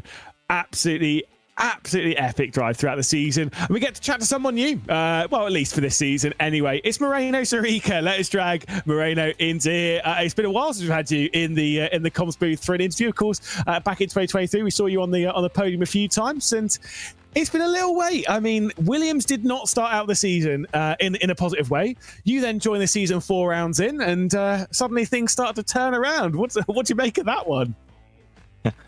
Yeah, I mean, I was quite busy with the Porsche Contender Series, so I couldn't really focus on this championship at the beginning. That's why I decided to let the other, let's say, the kids drive. And then I came back, and to be honest, it's been a little bit of a struggle, I'd say, since I always had decent pace, but never had, that little extra to fight for the win. But today, I don't know, was just feeling a lot better with the car, and had even in the first race, I had quite a big moment at the end of the first lap in turn 1, and lost a couple of places, but I had enough pace to gain all the places back and even attack for top 5. Fortunately, there was no time left, but showed good pace, definitely. Obviously, as a driver who's you did a round back in 2022, obviously you did the entirety of 2023 and now joining for about the halfway point of 2024. What do you make of the British F4 Esports Championship and some of the change? Obviously, we've been running fixed setup this season rather than the open setup. But I mean, what's your view on where we are now and where the series can end up being next year and in the years to come? I definitely quite like the fixed setup idea, since you definitely focus more on the driving side rather than trying to kind of exploit the car a little bit with the setups. And from what I could see compared to last year, the pack seemed a bit closer as well, because I guess that's because of the setup as well. Yeah, I mean, definitely the production is and the everything around the series seems quite professional. So I quite like to race as well, since this short and close racing, it's quite similar to what we have in PESC. So it's also kind of a good training for me as well. But having lighter cars makes everything a lot easier and a lot more enjoyable. So it's definitely a positive trend from from when we started to where we are now. And like you say, it's been an excellent run for you. Sadly, we didn't quite get that first victory for you, Moreno. But again, another podium ticked off. Thank you so much for joining us and having an excellent second half of the season as well. Yeah, thanks, guys. There we go. Moreno Sorica onto the podium for the season finale. One more driver to touch with, and then we will catch up with a team manager of a certain Guild Esports. Before that, we'll talk to one of his drivers. Leo, obviously, you started out the season in incredible form with that victory and backing it up with a podium in the season finale. But most importantly, backing it up with the team's championship. I mean, really positive vibes there for you and the team. What a way to have your first season in British F4 Esports. How are you feeling? Yeah, very good. Happy to win the teams. I think that's what I was very wary in that race about that. I think if it was any other race, I would have probably changed the win a little bit more. But no, I was just kind of doing what I needed to do there and secure the team's championship. We talked a lot to your teammate Remy, obviously after race one, about how it was in this race, and how he was kind of playing it. And then, of course, you going into this, you've got your team manager Seb Hawkins in your ear and stuff like that. Is that quite hard to juggle when you're in the race? Hearing all the points, hearing all these positions, especially when at points in that it was getting very close championship-wise. Yeah, it was getting close, but as I say, I knew what I needed to do. I knew where I needed to finish, really. I would have liked to have a car in between me and the Ferraris at one point, like Moreno. Obviously, I'd love to win, but at the end of the day, if that does the job, it does the job. So yeah, Seb's a big help to us, and without him, I don't think we'd have won the team championship. Obviously, you've been a fantastic addition to the 2024 season. It's been very exciting to watch you race. Where are we expecting to see you racing in future? Esports wise, not a clue, to be honest with you. But I'm sure stuff will be lined up, and hopefully we'll be back next year to try and defend our title. We'll keep our fingers crossed. Leo, thank you so much. Been an excellent season, and I'm sure we'll be chatting to you quite a lot over the next few months. Thank you. And there we go. All the drivers complete. Then one final person to talk to. It's one Mr. Seb Hawkins. It's one of the first people that I spoke to before this season got underway. And it feels fitting that you're the last person I speak to this season. Seb Hawkins, team manager of Guild Esports, series champions on the team side. I mean, that's incredible. What a season for you guys. It's been fantastic, to be honest with you. It was, I think we expected to have some good results this year, but I don't know if we expected to be battling Ferrari in the final round of the championship. That definitely gave me some work to do in a Sheets document and try to work out who was coming out on top. I mean, let's talk about Guild Esports as a whole. Obviously, it's been in sim racing not for too long, but 2024 we've seen some big highs. Obviously, we said this about the Esports World Cup and plenty of other events, and now here as well. It's kind of like Guild's going from strength to strength. You've got a fantastic roster of drivers, of course. Those coming up like Henry Moore and such. Obviously, with Leo and Remy here, things are looking really positive for Guild moving into next year, right? Yeah, definitely. I think when we spoke at the start of the season, it was about giving these drivers an opportunity to go and perform at a stage like this against some seasoned professionals. We were against Graham Carroll with Henry, right? And it's still a huge achievement for Henry to finish the season in P2 and be up there with the battles that he was having on track. And I think the respect that was on track in the final rounds was also great. But yeah, strength to strength, and I think pretty impressed to see Remy come back as well, and also be showing what he was made of after last year. It was again a big learning curve for him as well, and Leo holding his own out there was fantastic. So I think all three of them have done a fantastic job. It was a shame Henry didn't have a stronger chance in race 2 to fight for that championship, and it was done and dusted in race 1, but that's how it is. But he's very grateful for that opportunity, which is awesome. And I think Leo and Remy have worked fantastically together. But yeah, it's the teamwork. Ultimately the three of them have been fantastic this season, getting on and working hard behind the scenes in between studies and other things they've got going on. But yeah, it's a big success. Obviously, we kind of saw you lot battling very, very strongly right from the start of the season. It seemed like there were positive vibes right from the get-go. What have you learned through the season? What are you going to be learning going into 2025? Is there anything that you kind of pieced together from this that maybe you didn't know before the start of the season about your drivers? Probably just that with good communication, they work very efficiently.